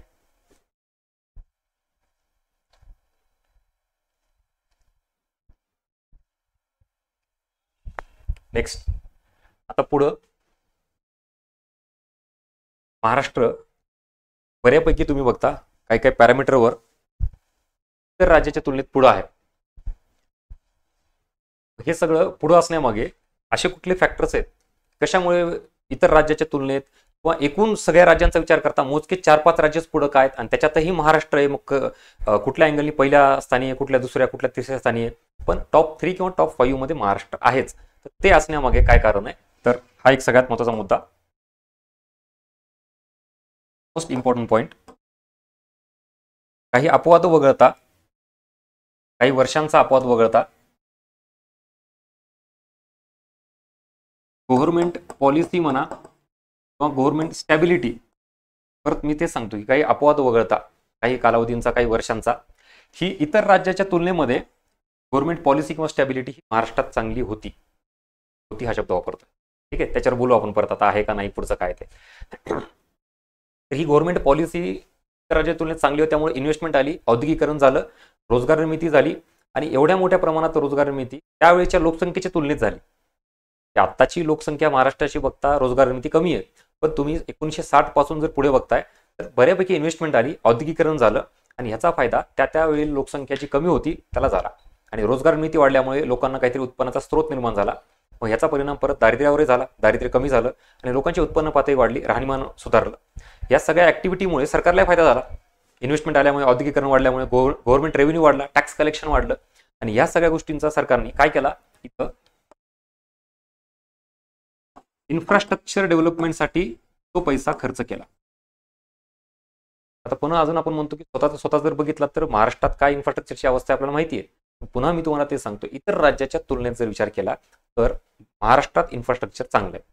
म्हणून मग आता इन्फ्रास्ट्रक्चर म्हणजे काय, तर पायाभूत सुविधा, त्याच्यामध्ये काय येतं, वाहतूक, रस्ते, रेल्वे, त्याच्यानंतर इलेक्ट्रिसिटी, वीज, उद्योग क्षेत्रांना लागणारी, पिण्याचं पाणी किंवा उद्योगांना लागणारं पाणी, म्हणजे अशा काही महत्त्वाच्या गोष्टी ज्या उद्योग संस्थांना लागणाऱ्या असतात किंवा कृषीसाठी लागणाऱ्या असतात, हे इन्फ्रास्ट्रक्चर डेव्हलप झालेलं आहे. म्हणून आपण इन्व्हेस्टमेंटला जास्त अट्रॅक्ट करू शकलो. याच्यासोबत अजून एक सगळ्यात महत्त्वाचा पॉईंट येतो, देशाच्या इतर राज्याच्या तुलनेत जे मी तुम्हाला सांगितलं काही जॉग्राफिकल ॲडव्हान्टेजेस आहेत ते महाराष्ट्राबाबतीत जास्त पॉझिटिव्ह ठरलं डेव्हलपमेंटला.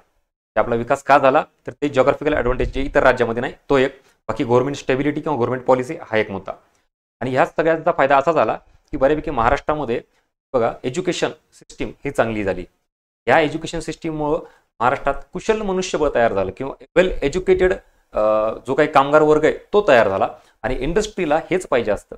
एखाद्या राज्यात जर उद्योग संस्था आल्यानंतर ते लगेच तिथून कामगार पण दुसरीकडून नाही आणत ना, स्थानिक लेवलचा रोजगार हा त्यांना तिथे जास्त कामाचा असतो. तो कसा पाहिजे, वेल एज्युकेटेड पाहिजे, स्किल ओरिएंटेड पाहिजे, तो मुद्दा. म्हणजेच कुशल मनुष्यबळ हा एक इम्पॉर्टंट पॉईंट आहे ह्याच्यामध्ये. तुम्हाला मी सांगत होतो म्हणजे महाराष्ट्र हे देशातील सर्वाधिक जीडीपी असणारे राज्य हे असण्यामागे काय कारण आहे किंवा सगळ्यात प्रगत राज्य असण्यामागे काय कारण आहे, तर तो मुद्दा तुम्हाला मी आता जनरल डिस्कस केला. त्याच्यासोबत आता तेच सांगितलं की इन्फ्रास्ट्रक्चर हे त्यावेळेला डेव्हलप झालेलं आहे. आणि प्रो बिझनेस पॉलिसी इंडस्ट्रीसाठी काय होतं, इंडस्ट्रीला ज्या लागणाऱ्या गोष्टी आहेत विशेषतः भूसंपादन, जमीन त्यावेळेला इझिली मिळाली. त्याच्यासाठीचं काय टॅक्सचं जे काही पॉलिसी असेल ते पण व्यवस्थित त्यांनी हँडल केलं. बेसिक गोष्टी लागणाऱ्या इंडस्ट्रीला देऊन टाकल्यात. विशेषतः MIDCचा फार इम्पॉर्टंट रोल आहे बरं का. आपल्या MIDCचं मॉडेल बऱ्याच राज्यांनी घ्यायचा प्रयत्न केलेला आहे. ते त्या लेवलला एक क्लस्टर तयार करायचं, जिल्ह्यानुसार त्या क्लस्टरमध्ये इंडस्ट्रीला लागणाऱ्या बऱ्याच गोष्टी प्रोव्हाइड करून टाकायच्या. आणि मग एकदा तिथं उद्योग गेला की त्याला बाकीच्या गोष्टीचं टेन्शन नाही, त्यानं आपला फक्त बिझनेस करायचा. त्याचा फायदा त्या उद्योगालाही होतो, त्या राज्यालाही होतो आणि मग एकंदरीत गव्हर्नमेंटला रेव्हेन्यू जनरेट करण्यासाठी याचा फायदा होतो. पुढे हा एक इम्पॉर्टंट पॉईंट आहे बघा, काळानुरूप अर्थव्यवस्थेत बदल केलेत. परत याची तुलना दुसऱ्या राज्यासोबत जर केली तर आपल्याला लक्षात येईल इतर राज्यांमध्ये आणि आपल्यामध्ये हा फरक आहे. आपण बऱ्याच त्याला आपण वेव म्हणतो बघा, जसं आपण काही ठराविक गोष्टींची लाट आली असं म्हणतो, तसंच महाराष्ट्रामध्ये इथं तुम्हाला एक्झाम्पल देतो. काही गोष्टी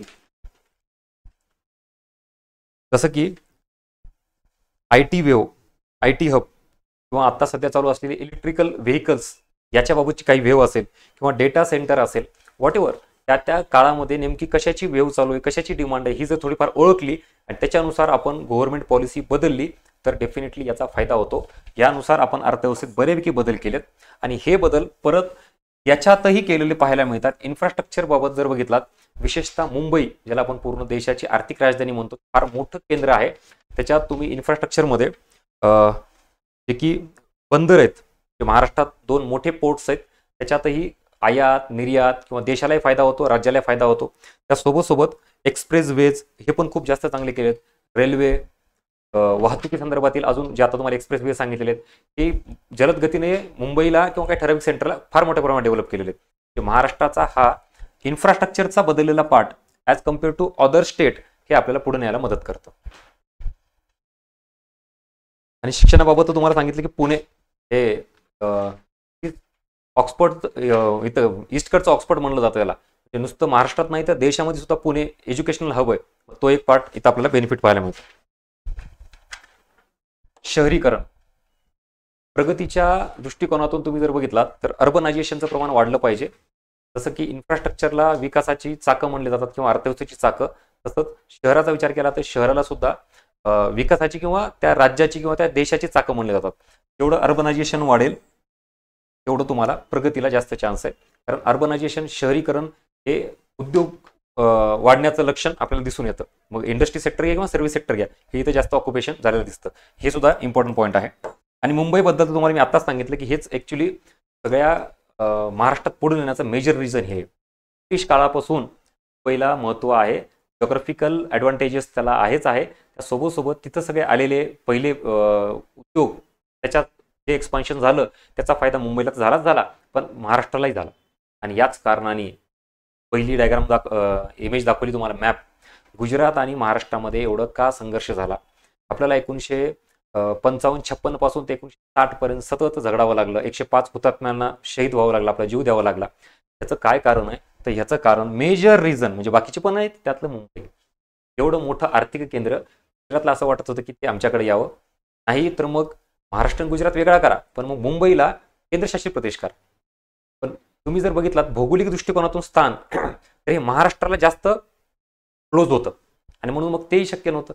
पण आपल्या सगळ्या महाराष्ट्रांनी व्यवस्थित तिथं ताकद लावली आणि मग आपण संयुक्त महाराष्ट्र जे नाव घेतो ना, तर ते संयुक्त महाराष्ट्र म्हणजे मुंबई सगट किंवा अजूनही काही गोष्टी होत्या, जसं की आपण ते साऊथकडचे काही 2-3 गावं किंवा हे बेळगाव अजूनही वादात आहेत, ते आले नाही. पण ठीक आहे, त्यात मेजर मुंबईचा रोल आला आणि मग आपण ते ॲक्सेप्ट केलं आणि पुढे गेलो. कारण मुंबईचं इम्पॉर्टन्स तेवढं आहे सगळ्याच बाबतीत, नॅशनल, इंटरनॅशनल लेवलला, स्थानिक लेवलला पण. ठीक आहे. याच्यात सहकार क्षेत्राचा एक उल्लेख करावाच लागेल. महाराष्ट्राचा आपण ज्यावेळेला ऐतिहासिक म्हणा किंवा आर्थिक आढावा घेत असेल तेव्हा सहकार क्षेत्र, पूर्ण देशात सहकाराची मुहूर्तमेढ महाराष्ट्रात रवली. सहकार क्षेत्र विशेषतः ग्रामीण भागामध्ये, कृषी क्षेत्रामध्ये डेव्हलपमेंट करण्यासाठी सगळ्यात महत्त्वाचा रोल प्ले केलेला आहे सहकाराने. या सगळ्या महाराष्ट्राला देशाच्या अर्थव्यवस्थेत महत्त्वाचं स्थान मिळवण्यासाठीचे एवढे सगळे महत्त्वाचे घटक जे आपण आता डिस्कस केले.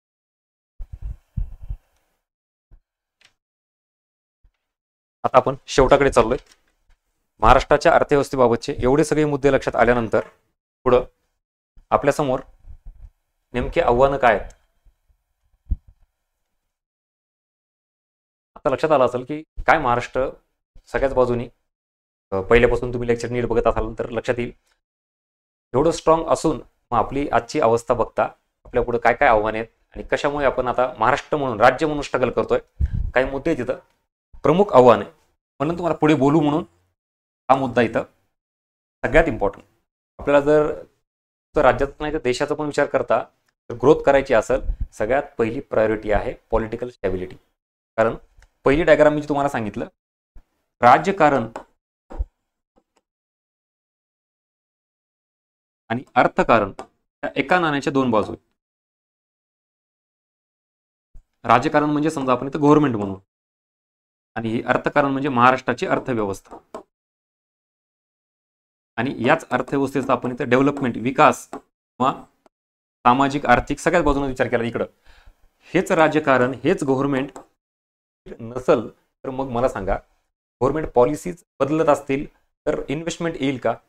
कुठलाही उद्योजक आपल्या राज्यात यायचा प्रयत्न करेल का? त्याला माहिती की बाबा एका वर्षाने सरकार बदलते, 2 वर्षांनी सरकार बदलतंय, किंवा भलेही सरकार 2-3 वर्ष असेल पण ते एकच जण काहीतरी सांगणार नाहीये. आणि मागच्या काही वर्षापासून तुम्ही बघा सतत गव्हर्नमेंट इन्स्टॅबिलिटी, पॉलिटिकल इन्स्टॅबिलिटी ही आपल्याला पाहायला मिळते. हे सगळ्यात जास्त घातक आहे. कारण हेच स्थिर नाही तर ह्याला अर्थच नाही ना. कारण या गोष्टीवरूनच पूर्ण राज्याची धोरण, पॉलिसी ठरत असते डेव्हलपमेंटची. सगळ्याच बाबत घ्या, कृषी क्षेत्राबाबत घ्या, उद्योग क्षेत्राबाबत घ्या, सेवा क्षेत्राबाबत घ्या, महिलांच्या विकासाबाबत घ्या, मुलींच्या विकासाबाबत घ्या, तरुणांच्या काही समस्या असतील त्याच्याबाबत धोरण तयार करणं घ्या. क्षेत्रामध्ये छोटे काही शेतकरी असू द्यात, उद्योग क्षेत्रामध्ये काही MSME सेक्टर असू द्यात, म्हणजेच राज्यातला कुठलाही घटक घ्या, आदिवासी घ्या, SC ST घ्या, कुठलाही घटक तुम्ही विचारात घ्या, अपंग, वृद्ध या सगळ्यांच्या हितासाठी धोरण तयार करण्याची जबाबदारी ही सरकारची आहे. पण सरकारच जर स्थिर नसल, हे राजकारण असंच अस्थिर असेल, तर कशाची धोरणं, कशाची पॉलिसी आणि कशाचा विकास, डेव्हलपमेंट हा महाराष्ट्राचा होऊ शकतो का? हे सगळं एकमेकावर डिपेंड आहे. आणि म्हणून राजकारणाला आपण फक्त मजा म्हणून जे घेतो ना महाराष्ट्रात विशेषतः, आणि तरुण वर्ग विशेषतः आपले विद्यार्थी एमपीसी युपीएससी असलेले, फार डिस्कशनला त्यांना दिवसभरातून वेळ असतो, चर्चा करतो त्याच्यावर. तुम्ही एक्सेप्ट करा न करा हे वास्तव आहे. एमपीएससी मध्ये तरी मी सांगतो, आपण आपल्या स्वतःच्या आयुष्याबद्दल, कुटुंबाबद्दल एवढा विचार करत नाहीत, एवढा ह्या राजकारणाबाबत विचार करतो. आणि फक्त विचारच करतो आणि चर्चा, वेळ वाया घालवतो आपल्या आयुष्याचा अमूल्य, त्यातून आउटपुट झिरो. त्यापेक्षा ह्या अशा गोष्टींचं नॉलेज घेऊन इथं आपण, मी नाही म्हणत की तुम्ही लगेच राजकारणात जा, समाजात बदल घडवा, आधी आपल्या आयुष्यात बदल घडवा, हे जास्त इम्पॉर्टंट आहे. तुमचं कुटुंब तुमच्यावर आधारलेलं आहे. ते वाट बघते की बाबा माझा मुलगा किंवा मुलगी एमपीएससी तयारी करते, युपीएससी तयारी करते, पोस्ट मिळवल, ते वर्षानुवर्षे वाट बघताय. तुम्ही काय करणं अपेक्षित आहे बाबा? ह्या सगळ्या गोष्टी तुम्ही अभ्यास करताय, इथं आहात, ह्याच्यानुसार आत्ता जे मी सांगतोय, परत महाराष्ट्रात घ्या, विधानसभा होणार आहे, आत्ता लोकसभा चालू आहे, या निवडणुकीमार्फत जेवढं शक्य आहे तेवढं गव्हर्नमेंट चांगल्या पद्धतीने किंवा स्टेबल फॉर्म करण्याचं इथं इम्पॉर्टन्स आहे. हे राजकारण फक्त चर्चेचं गुऱ्हाळ न तयार करता त्याच्यातून योग्य दिशा कशी घेता येईल हे आपलं काम आहे. नाही तर मग नेहमीसारखं ते म्हणतो ना आपण, शिवाजी महाराज जन्माला यावे पण शेजारच्या घरात, का आपल्याला त्रास नको ना? कारण शिवाजी महाराजांनी खूप त्याग केलाय, कष्ट केलेत, खूप लढावं लागतं. शिवाजी महाराजाला कोणाला व्हायचं नाही, व्हायचं, पण त्यांचं नाव घ्यायचं आणि अभिमानानं जगायचं. कळतंय मला काय म्हणायचं ते? मी म्हणलं ना तुम्हाला, तो चल तिकट लागेल पण हे वास्तव आहे. फक्त दुरून बघायचं, चलू जायचं, ही बर्बादी काही आपल्यापर्यंत आली तरच रिॲक्ट व्हायचं, नाही तर ते दुसऱ्यांपर्यंत चालत जातं. हे वास्तव बदललं पाहिजे. आज महाराष्ट्र दिन आहे, आपण एवढा मोठा स्ट्रॉंग वारसा घेऊन येतोय, म्हणजे शिवाजी महाराजांचंच नाव घेऊन सगळे हे करतायत. त्यात शिवाजी महाराजांनी प्रचंड अशा मोठ्या बलाढ्या, मोठा जो काही हे होता देशातला किंवा जगातला म्हणा शत्रू, त्याच्या विरोधात लढले. आपलं आणि त्यांचं, म्हणजे शिवाजी महाराजांचं आणि त्या शत्रूचं काय रिसोर्सेस कितीमध्ये डिफरन्स होता, पण तरी पण आपल्याकडं आज काय तशी लढाई थोडी करायची, तलवार घेऊन कोणाला मारायचं काय करायचं, नथिंग. अरे बसल्या बसल्या जस्ट या सगळ्या गोष्टी अवेअरनेसच्या आहेत, क्रिएट करायच्यात, किंवा स्वतःच्या लेवलला तरी करा. आणि ते केल्यानंतर मग आपल्या लक्षात येतं. कारण ह्या सगळ्या गोष्टी का सांगतो, टेक्निकल, अर्थशास्त्र, इकॉनॉमिक्स हे फक्त आपल्या दृष्टिकोनातून समजून घ्या.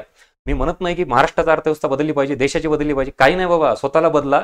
स्वतः लेवलचे थोडे असे विचार केले की हे सगळं जर बदलायचं असेल महाराष्ट्राची अर्थव्यवस्था, त्यातही हे सगळं स्वतः का बदलायची गरज आहे?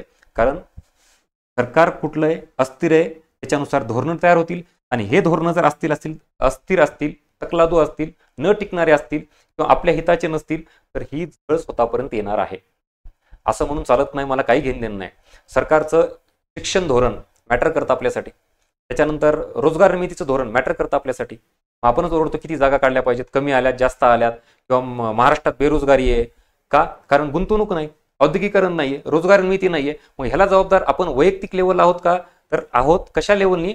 आपण कुठलेही इनिशिएटिव्ह घेत नाही, किंवा सरकारच्या दृष्टिकोनातून कुठला अवेअरनेस क्रिएट करत नाहीत, प्रेशर ग्रुप क्रिएट करत नाही, नथिंग.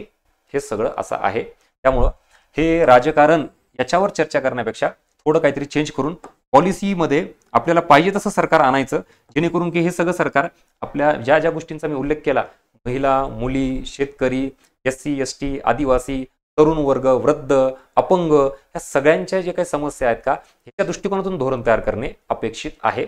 हा महाराष्ट्र आपल्याला पाहिजे.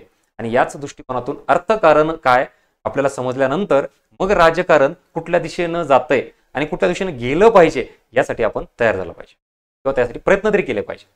हाच आपला आजचा महाराष्ट्र दिन. राजकीय अस्थिरता याच्यावर बोलण्यासारखं भरपूर आहे, आणि माझ्यापेक्षा जास्त सगळं तुम्ही चांगलं ओळखताय, बघताय, कारण तुमचा अभ्यास फार गाढा आहे या राजकीय अस्थिरतेवर. भले परीक्षेला प्रश्न येऊ न येऊ, पण आपण इकडे मात्र प्रचंड वेळ देतो. ते आपल्याला समाधानकारक वाटतं, तुम्ही डिसाईड करा.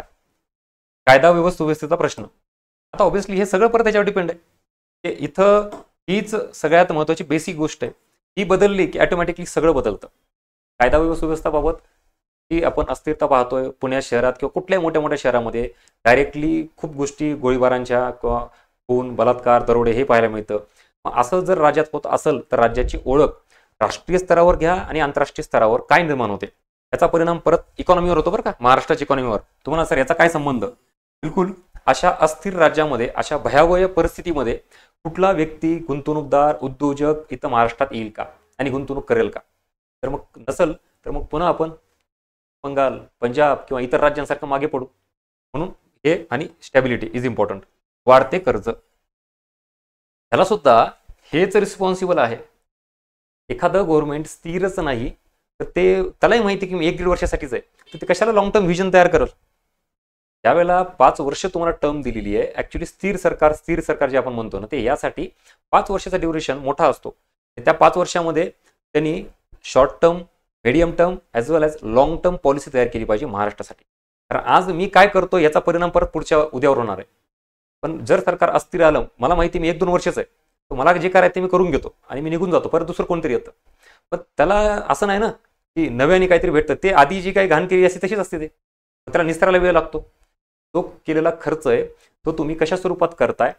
तो खर्च केल्यानंतर जर महाराष्ट्रात इन्फ्रास्ट्रक्चर डेव्हलप होत नसेल, सरकारला रेव्हेन्यू जनरेट होत नसेल, तर तो खर्च तसाच वाया जातो. पुन्हा सरकार रन करण्यासाठी तुम्हाला अजून खर्च करावा लागतो, पण उत्पन्न मात्र येत नाही. सरकार फक्त खर्चाच्या दृष्टिकोनातून कुठल्याही योजना किंवा मतदारांना प्रेरित करण्यासाठी खर्च करतो, पण उत्पन्नाचा विचार करत नाही. हे अर्थकारणाच्या दृष्टिकोनातून इम्पॉर्टंट आहे. महाराष्ट्राची अर्थव्यवस्था खर्च आणि उत्पन्न दोन्ही बाजूने तेवढीच असली पाहिजे. जर उत्पन्न कमी असेल तर तुम्हाला काय करावं लागतं? मग कर्ज घ्यावं लागतं. मग हे कर्ज एकाच वर्षी असतं का? ह्याही वर्षी घ्या, पुढच्या वर्षी घ्या आणि कर्ज वाढत जातं. पण हे कर्ज म्हणून कोणावर असतं? महाराष्ट्र सरकारवर असतं. वैयक्तिक मुख्यमंत्री, उपमुख्यमंत्री, वित्तमंत्री यांच्यावर नसतं, हे लक्षात घ्या. मग ते असतील नसतील ते निघून जातील. कर्ज तसंच आहे. तुम्ही घेतलेलं कर्ज कोणासाठी घेतलं? जनतेसाठी घेतलं? राज्याच्या हितासाठी घेतलं? बरं, घेतलेले कर्ज व्यवस्थित इन्व्हेस्ट केलं? नाही केलं. त्याला कोणीही वाली नाही, बघत नाहीत, आपलंही लक्ष नाही. चालू द्या. कर्ज हे महाराष्ट्र सरकारवर येतं आणि महाराष्ट्र सरकारवर आलं म्हणजे इनडायरेक्टली आपल्यावर आलं. कारण भविष्यात प्रचंड मोठं कर्ज वाढल्यानंतर सरकार, त्यावेळेला कुठल्याही पक्षाचा असू द्या, मुख्यमंत्री कोणी असू द्या, त्याला खूप लिमिटेशन्स येणार आहेत. एवढ्या मोठ्या कर्जाचा डोंगर असल्यानंतर डेली रुटीनचा जर मला खर्च करायचा असेल तर तोच करतो. बाकी इन्फ्रास्ट्रक्चर, मोठे मोठे प्रोजेक्ट्स हे पॉसिबल नाहीत. म्हणून हे कर्ज लिमिटेड, मर्यादित असणं गरजेचं आहे. पुढे कृषी क्षेत्राचा खुंटलेला विकास. मी तुम्हाला म्हटलं की महाराष्ट्रात फक्त इंडस्ट्रीज आहे का? नाही, ते इंडस्ट्री डेव्हलप झाली, ती पण ठराविक शहरात डेव्हलप झाली आहे. ॲग्रिकल्चर क्षेत्र आहेच ना. विशेषतः 45% म्हणजे 50%च्या आसपास आजही महाराष्ट्रातली लोक ही कृषीवर डिपेंड आहेत. एवढा मोठा रोजगार देणारा तो भाग आहे क्षेत्राचा, पण तो विकसित आहे का? आज इंडस्ट्रीसाठी 24x7 पाणी आणि वीज उपलब्ध असतं. बघा, MIDC मध्ये वगैरे जा, वीज आणि पाण्याची कमतरता अजिबात नसते. मग तो उद्योग म्हणून आपण त्याला सिरियसली घेतलंय. पण ॲग्रिकल्चर सेक्टरचं काय? कृषी हा उद्योग व्यवसायच आहे ना, त्याला सिरियसली का? 8-8 तास, 5-5 तास, 10-10 तास लोड शेडिंग आहे. तर त्या शेतकऱ्यांनी व्यवसाय म्हणून किंवा उद्योग म्हणून किंवा त्या शेतीकडे माझा उदरनिर्वाह म्हणून कसं बघायचं आणि कसा व्यवसाय करायचा? तर वीजच नसेल, पिण्याचं पाणी नसेल किंवा सिंचनाच्या सोयीसुविधा नसतील, ते कसं रन करणार? फक्त पावसाच्या पाण्यावर आधारित. पावसाळा काय वर्षभर असतो का? मग ते 3-4 महिन्याचं सीझन असतं, तेवढंच झालं. त्याच्यावरच आधारित शेती आहे. वर्षभर काही पीक घेता येत नाही. एवढ्यावर ते पण पाऊस आता या क्लायमेट चेंजमुळं, ग्लोबल वॉर्मिंगमुळं पाऊस पडतोय, नाही पडतोय, कमी होतोय, जास्त होतोय. मध्येच हिवाळ्यातच खूप जास्त पाऊस पडतोय, पावसाळ्यात उशिरा पाऊस पडतोय. या सगळ्यामुळं हे क्षेत्र प्रचंड अडचणीत आलेलं आहे. गव्हर्नमेंटनी यासाठी काय पॉलिसी बनवली का स्ट्रॉंग? का फक्त कागदावरच? का फक्त घोषणा? इंडस्ट्री बाबत आपण सगळं पॉझिटिव्ह म्हणतो, उद्योग वाढलं, देशात स्टार्टअपची संख्या प्रचंड मोठी आहे, सगळं खरं आहे. पण फक्त उद्योग क्षेत्रच आहे का महाराष्ट्रात किंवा भारतामध्ये? ॲग्रिकल्चरचं काय? बेसिक नीड्स हे पूर्ण करतं. त्याच्यावर मोठी लोकसंख्या डिपेंड आहे. तुम्हाला ह्याला जागेवर आत्ताच्या आत्ता वाऱ्यावर सोडता येत नाही. म्हणून गव्हर्नमेंटची पॉलिसी ॲग्रिकल्चरच्या रिलेटेड खूप स्ट्रॉंग असणं गरजेचं आहे. नाहीये ते आपल्याकडे ही मोठ्या प्रमाणात आव्हानं आहेत. हे बघा, ही प्रमुख आव्हानं मी जी तुम्हाला सांगतो. हेच जर असं झालं तर ग्रामीण भागामध्ये लोक राहणारच नाहीत. तुम्ही बघा, स्थलांतराचं प्रमाण वाढलंय. सर्वसाधारण जो ग्रामीण भागातला व्यक्ती आहे, कोणीही घ्या, त्याचे कुटुंब लगेच म्हणतात, ते थोडा मुलगा मोठा झाला की तरुण मुलगा किंवा मुलगी, बाबा तू पुण्याला जा, मुंबईला जा किंवा संभाजीनगरला जा. नाही विलाज आहे. कारण त्या ग्रामीण भागात स्थानिक लेवलला, तालुका स्तरावर कुठलंही रोजगार उपलब्ध नाही, अदर ॲक्टिव्हिटी नाही आहे. तर कृषी क्षेत्राचीच बेहाल आहेत. ते इंडस्ट्री सेक्टर येऊन काय करणार? त्या इंडस्ट्रीसाठी बेसिक इन्फ्रास्ट्रक्चर आहे का? आपल्याकडं पिण्याचं पाणी, स्वतः मराठवाड्यातून बिलॉंग करतो त्यामुळे मला चांगली परिस्थिती माहिती आहे. महाराष्ट्रातलं गोदावरी नदीकाठचं जे गाव तुम्ही बघता ना, त्यातलं एक गाव माझं आहे, गंगाखेड म्हणून. तर तिथं पिण्याच्या पाण्याची अवस्था काय मला चांगली माहिती. महाराष्ट्रातली सर्वात मोठी नदी गोदावरी, आणि तिथं काठच्या गावाला जर प्यायचं पाणी नसेल बाकीच्यांचं येतच कुठं, अशी अवस्था आहे. त्यामुळं ॲग्रिकल्चर घ्या, इंडस्ट्री सेक्टर घ्या, कुठल्याही बाबतीत तुमचं धोरण हे बायस नसलं पाहिजे. मोठी लोकसंख्या ॲग्रिकल्चरची, सरकारचं धोरण स्ट्रॉंग असणं अपेक्षित आहे. नाहीतर स्थलांतराचं प्रमाण वाढेल, शहरात तरुण वर्ग सगळा येतोय, इथं आल्यानंतर पण इथलचे प्रॉब्लेम्स वेगळे आहेत, माहिती आहे आपल्याला. इथं सगळ्यांना लगेच जॉब मिळतो का? नाही. इथंचं स्ट्रगल वेगळं आहे, घरदार सोडून यायचं, इथलचा खर्च वेगळा असतो. अशा अनंत अडचणी आहेत बिकॉज ऑफ ओनली ॲग्रिकल्चर सेक्टरची पॉलिसी स्ट्रॉंग नाही. जर तात्पुरतं समजून घ्या, गव्हर्नमेंटने ॲग्रिकल्चर सेक्टरमध्ये व्यवस्थित पॉलिसी राबवली, सिंचनाच्या सोयीसुविधा उपलब्ध करून दिल्या, वीज उपलब्ध करून दिली, तर रोजगार निर्मिती वाढेल. त्या लोकांना शहरात यायची गरज नाही, स्थानिक लेवललाच रोजगार मिळाल्यानंतर कुटुंब तिथंच सुखी राहील, तो मुलगा मुलगी तिथंच असेल आणि त्यांची उत्पन्न पातळी वाढेल, काहीतरी ॲक्टिव्हिटी होईल आणि मग एज्युकेशनवर खर्च करू शकतील, सुशिक्षित होईल, पुढे चांगली नोकरी मिळेल. हे सगळं चक्र आहे इथं. त्यामुळे ॲग्रिकल्चरवर सरकारने जास्त लक्ष देणं गरजेचं आहे. प्रादेशिक असमतोल, आता जो मुद्दा डिस्कस केला, देशात विचार करा, काही ठराविक राज्यच पुढे सरकलेले आहेत. महाराष्ट्र, गुजरात, कर्नाटक, केरळ असे. बाकी UP, बिहारचे काय, त्याला म्हणायचं प्रादेशिक असमतोल किंवा प्रादेशिक विषय. आता महाराष्ट्रापुरतं आहे. महाराष्ट्रात सेम तसं जर प्रदेश विचारात घ्यायचा म्हणला तर मराठवाडा आणि विदर्भ यांची काय अवस्था आहे, आणि पश्चिम महाराष्ट्र.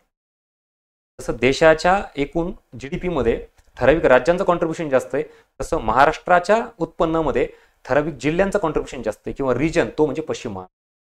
तिथंच केंद्रीकरण झालेलं आहे सगळं. हो, मराठवाड्यांचं काय, विदर्भाचं काय, काय अवस्था आहे तिकडं. हा प्रादेशिक असमतोल खूप घातक आहे. हा जर वेळीच अजून नाही हे झाला तर मात्र पुढे अवघड होणार आहे. महाराष्ट्रामध्ये सेंट्रलायझेशन प्रचंड झालं तर मराठवाडा आणि विदर्भात लोकांना तिथं राहण्या, स्थानिक लेवलला राहणं मुश्किल होणार आहे. नाही विलाजानं त्यांना स्थलांतर करावं लागणार. सहकार क्षेत्राची होणारी पिछेहाट. आता सहकाराबाबत सगळ्यात इम्पॉर्टंट मागे जाण्यामागे, सहकार अपयशी होण्यामागे पॉलिटिकल इंटरफेरन्स. सगळं स्वतःसाठी, कशासाठी, पॉलिटिकल गोष्टीसाठी सहकारी संस्था ताब्यात घ्यायच्या, आपल्या आपल्यानुसार त्याचा वापर करायचा. ते सहकारी कारखाने असू द्यात, सहकारी पतसंस्था असू द्यात, दूध महासंघ असू द्यात, वॉट एव्हर. एकूण सहकार हे एवढं स्ट्रॉंग आहे, तर ती कन्सेप्ट अशी आहे की ॲक्च्युली सगळ्यांचाच विकास होतो, राज्याचाही विकास होतो. आणि एकंदरीतच आपण जे विशेषतः छोटे लोक म्हणतात किंवा कमी उत्पन्न असणारे लोक म्हणतात, त्याच्यासाठी सहकारी खूप छान वरदान आहे. पण त्याचा वापर नीट झाला पाहिजे. स्वार्थासाठी झाला की मात्र अवघड होऊन बसतं. अशा पद्धतीनं महाराष्ट्राच्या बाबतीतले हे जनरल काय म्हणतो आपण त्याला मुद्दे बघितल्यानंतर प्रमुख काही आव्हानं बघितले. महाराष्ट्रात आता या सगळ्या गोष्टींचा विचार केला तर या सगळ्या आव्हानांचा विचार करता पुढील वाटचालीसाठी आपण काय करणं अपेक्षित आहे महाराष्ट्राबाबत, ह्याची एक जनरल चर्चा आपल्याला शेवटी करता येईल. एकंदरीत स्टार्ट टू एंड आत्तापर्यंत जो आता सगळ्यात शेवटचा मुद्दा होता तो तुम्हाला टच झाला असेल की खरंच आकडेवारी बघितल्यानंतर समाधानकारक वाटलं, तर राज्याच्या तुलनेत बघितलं समाधानकारक वाटलं. पण प्रेझेंटमध्ये आत्ता आलोत आपण 1 मे या दिवशी महाराष्ट्र दिन 2024ला जर आलोत तर आपली अवस्था काय. त्यातला सगळ्यात सेंटर पॉईंट आहे that is a political instability. आणि त्याच एका अस्थिरतेच्या घटकामुळे अख्खी महाराष्ट्राची अर्थव्यवस्था ही डॅमेज होती. आणि हे जर थांबलं नाही तर विचार करा, त्याला थोडं अर्थशास्त्राचं ज्ञान आहे, थोडंफार काहीतरी वाचन केलेलं आहे, पुढील वाटचाल अशी असेल आणि पुढचं डॅमेज असा असेल की जे कधीच भरून न काढता येण्यासारखं, किंवा त्याला कित्येक वर्ष लागतील. पाण्याची पातळी पण तुम्ही बघा, फक्त काही कृषीसाठीच लागतं असं नाही, उद्योगासाठी पिण्यासाठी पाण्याची पातळी लागते. बँगलोरची अवस्था काय झाली आहे, बँगलोरमध्ये आपण एवढं प्रगत शहर म्हणतो आपण, राज्य नाही शहर, तर त्याच्यामध्ये आज तिथून सगळे कंपन्या किंवा काय स्थापित व्हायचं म्हणजे दुसरीकडे जायचा प्रयत्न करतायत. बघा, ज्याला कोणी वाचलं नाही त्यांनी वाचा बँगलोरची काय अवस्था काय झाली. तसंच काही काळांनी रिपोर्ट असे आहेत महाराष्ट्रातल्या काही शहरांची अवस्था तशी होऊ शकते. ती शक्यता आपण आत्ता खोडून काढू शकतो तर आत्तापासून प्रयत्न केले तर. So this is all about महाराष्ट्राची अर्थव्यवस्था. आणि शेवटी एकंदरीत सरकारचं धोरण किंवा उपाययोजना ह्या काय असतील याच्याबाबत आपण खूप चर्चा करू शकतो की रोजगार निर्मिती झाली करणारं असलं धोरण असलं पाहिजे, इंडस्ट्रीसाठी चांगलं असलं पाहिजे, ॲग्रिकल्चरकडे लक्ष दिलं पाहिजे, त्यानंतर एज्युकेशन बाबतीत लक्ष दिलं पाहिजे, हेल्थ बाबतीत लक्ष दिलं पाहिजे. हे सगळे धोरणं काय असली पाहिजेत. ॲक्च्युली माझा हा मुद्दा आहे, हे सगळं सेकंडरी आहे. हा मुद्दा येतच नाही तुम्हाला सर, का उलट तेच जास्त गरजेचं ना. तुम्ही कुठलेही धोरण आता ठरवा, हे धोरण ठरवणारं कोण आहे, सरकार आहे. मुळात हेच तर सरकार स्थिर पाहिजे ना. हे आलं की ऑटोमॅटिकली पुढे काय करता येईल ते बघता येईल. प्रायोरिटी ही आहे की महाराष्ट्राला एक सरकार येणं, स्थिर सरकार मिळणं, ते आले की पुढचं काय असेल ते लॉंग टर्म ठरवता येईल, शॉर्ट टर्म नको आहे. So this is all about today's session. अशा पद्धतीनं वेगवेगळे अँगल तुम्हाला कव्हर करायचा प्रयत्न केलेला आहे महाराष्ट्राच्या अर्थव्यवस्थेचे. होप सो तुमच्यापर्यंत महाराष्ट्राची अर्थव्यवस्था पोहोचली. आणि हा कंटेंट, हा व्हिडिओ आवडला असेल तर नक्की लाईक करा, तुमच्या कमेंट बॉक्समध्ये मेन्शन करा. आपलं हे इन्फिनिटीचं यूट्यूब चॅनल सबस्क्राईब करा. अशाच सगळ्या दर्जेदार कंटेंटसाठी तुम्हाला इथून पुढं अपडेट मिळवायचे असतील तर तुम्ही या टचमध्ये राहा. हे झालं जनरल. तुम्हाला MPSC किंवा आपला नवीन डिस्क्रिप्टिव्ह पॅटर्न असू द्यात किंवा कंबाईनची पी आणि मेन्स सगळे कुठलीही, याच्यासाठी इन्फिनिटी मार्फत आपल्या वेगवेगळ्या बॅचेस किंवा हे सगळं चालू असतं. त्यामुळे या सगळ्या गोष्टी टचमध्ये राहण्यासाठी सबस्क्राईब करा. आपलं टेलिग्राम चॅनल पण आहे इन्फिनिटीचं, तेही जॉईन करा. येस, चलो. So how was this session? तर तुमचे काही कमेंट्स आहेत ते येऊ द्यात, म्हणजे आपल्याला टू वे कम्युनिकेशन. याच्या रिलेटेड काही डाऊट असेल तर विचारा, एक 5 मिनिटं आपण डिस्कस करू.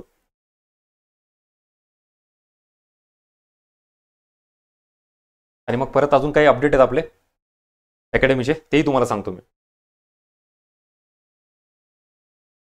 चलो, कसं वाटलं सेशन सांगा.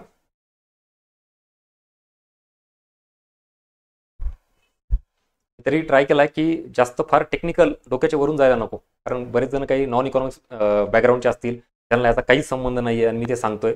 होपसो की मी जनरल आपली महाराष्ट्राची अर्थव्यवस्था काय मला कळावं त्या दृष्टिकोनातून सांगितलेलं आहे.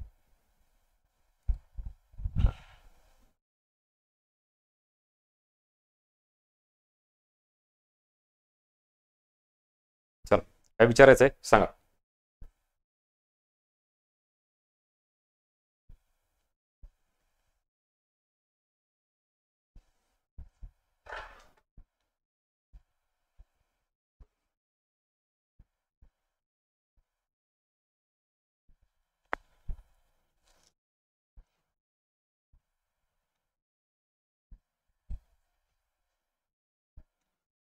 आता आपण म्हणू शकतो की आपला महाराष्ट्र दिन आता खरा साजरा झाला या वर्षीचा. काहीतरी नवीन इन्फॉर्मेशन घेऊन एक नवीन होप क्रिएट झाली असेल. जसं तुम्हाला मी सुरुवातीला शुभेच्छा दिल्या त्या MPSCच्या विद्यार्थ्यांसाठी, पुढचा महाराष्ट्र दिन हा तुमचा फ्लॅग होस्टिंगसाठी असेल. तिकडे असायला पाहिजे एखाद्या गव्हर्नमेंट ऑफिसमध्ये. त्यासाठी प्रयत्न करा आता.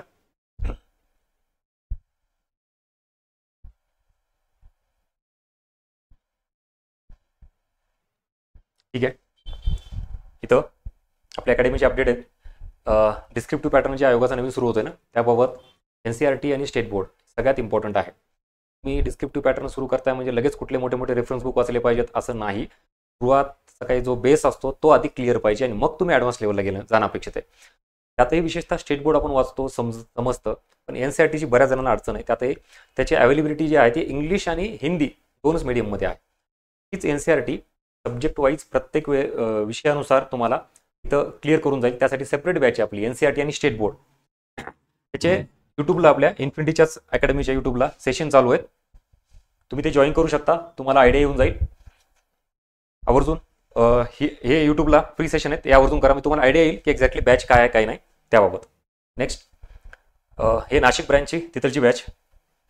तर परत तुम्ही इन्फिनिटीचं पुण्याचं जर म्हणलात, कंबाईनसाठी तयार करणाऱ्या विद्यार्थ्यांसाठी स्पेशल ऑनलाईन आणि ऑफलाईन बॅच आहे. विशेषतः ही आत्ता म्हणजे ही सुरू होणारी 14 मेला, आणि तयारी कुठली 2025. जे नवीन विद्यार्थी आहेत किंवा जस्ट आता त्यांनी स्टार्ट केली आहे, त्यांना करायचं आहे, त्यांच्यासाठी ही बेस्ट बॅच असेल. आवर्जून या. तुम्हाला ह्या सगळ्याच म्हणजे कंबाईनच्या दृष्टिकोनातून जी तयारी आहे ती या बॅचमध्ये करायला मिळेल. आत्ता स्टार्ट होतीये, ऑफलाईन आणि ऑनलाईन दोन्ही आहे. आणि त्याच बॅचबद्दलचे जे कंबाईनचे आता मी तुम्हाला सांगितलं ना, त्याचे पण यूट्यूबला सेशन आहेत. तुम्हाला सब्जेक्ट वाईज फॅकल्टी कुठली आहे, काय नाही, त्याची एक आयडिया होऊन जाईल. याच्या व्यतिरिक्त काही डाऊट असेल, काही हे करायचं असेल तर आपला हा ऑफिसचा नंबर आहे, ऑफिसचा ॲड्रेस आहे, तुम्ही इन्क्वायरी करू शकता याच्याबाबत.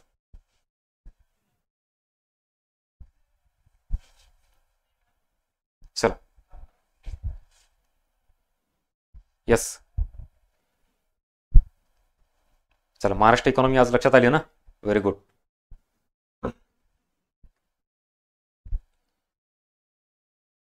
आणि आता हे झालं आपलं जस्ट जनरल. मला म्हटलं ना, आता आपण बॅचेस बघितले किंवा यूट्यूबचे सेशन बघितले, असेच सगळ्या एक्झाम बाबत असणार आहेत. आता येणारी कंबाईनची म्हणजे एक्झाम पुढे गेली, ज्यावेळेला डेट डिक्लेअर होईल कंबाईनची पण आणि राज्यसेवेची पण, त्यासाठी पण सेशन असणार आहेत. So keep in touch, platform ला जॉईन करून ठेवा, तुम्हाला त्याचे अपडेट्स मिळतील. चला, सो मला वाटतं आपण थांबूयात आता. बऱ्यापैकी जो आपला मेन आज पर्पज होता तो क्लिअर झालाय. परत एकदा सगळ्यांना महाराष्ट्र दिनाच्या शुभेच्छा. मी ज्या काही गोष्टी सांगितल्या त्याविषयी तुम्हाला शुभेच्छा दिल्यात. पुढचा महाराष्ट्र दिन हा तुमचा फ्लॅग होस्टिंगमध्ये असला पाहिजे, तिथं त्याच्यासाठी असला पाहिजे. तुम्ही प्रयत्न करा. खूप खूप शुभेच्छा तुमच्या अभ्यासाला आणि पुढच्या एक्झामसाठी. भेटूया परत पुढच्या याच्यामध्ये सेशनमध्ये. Thank you so much.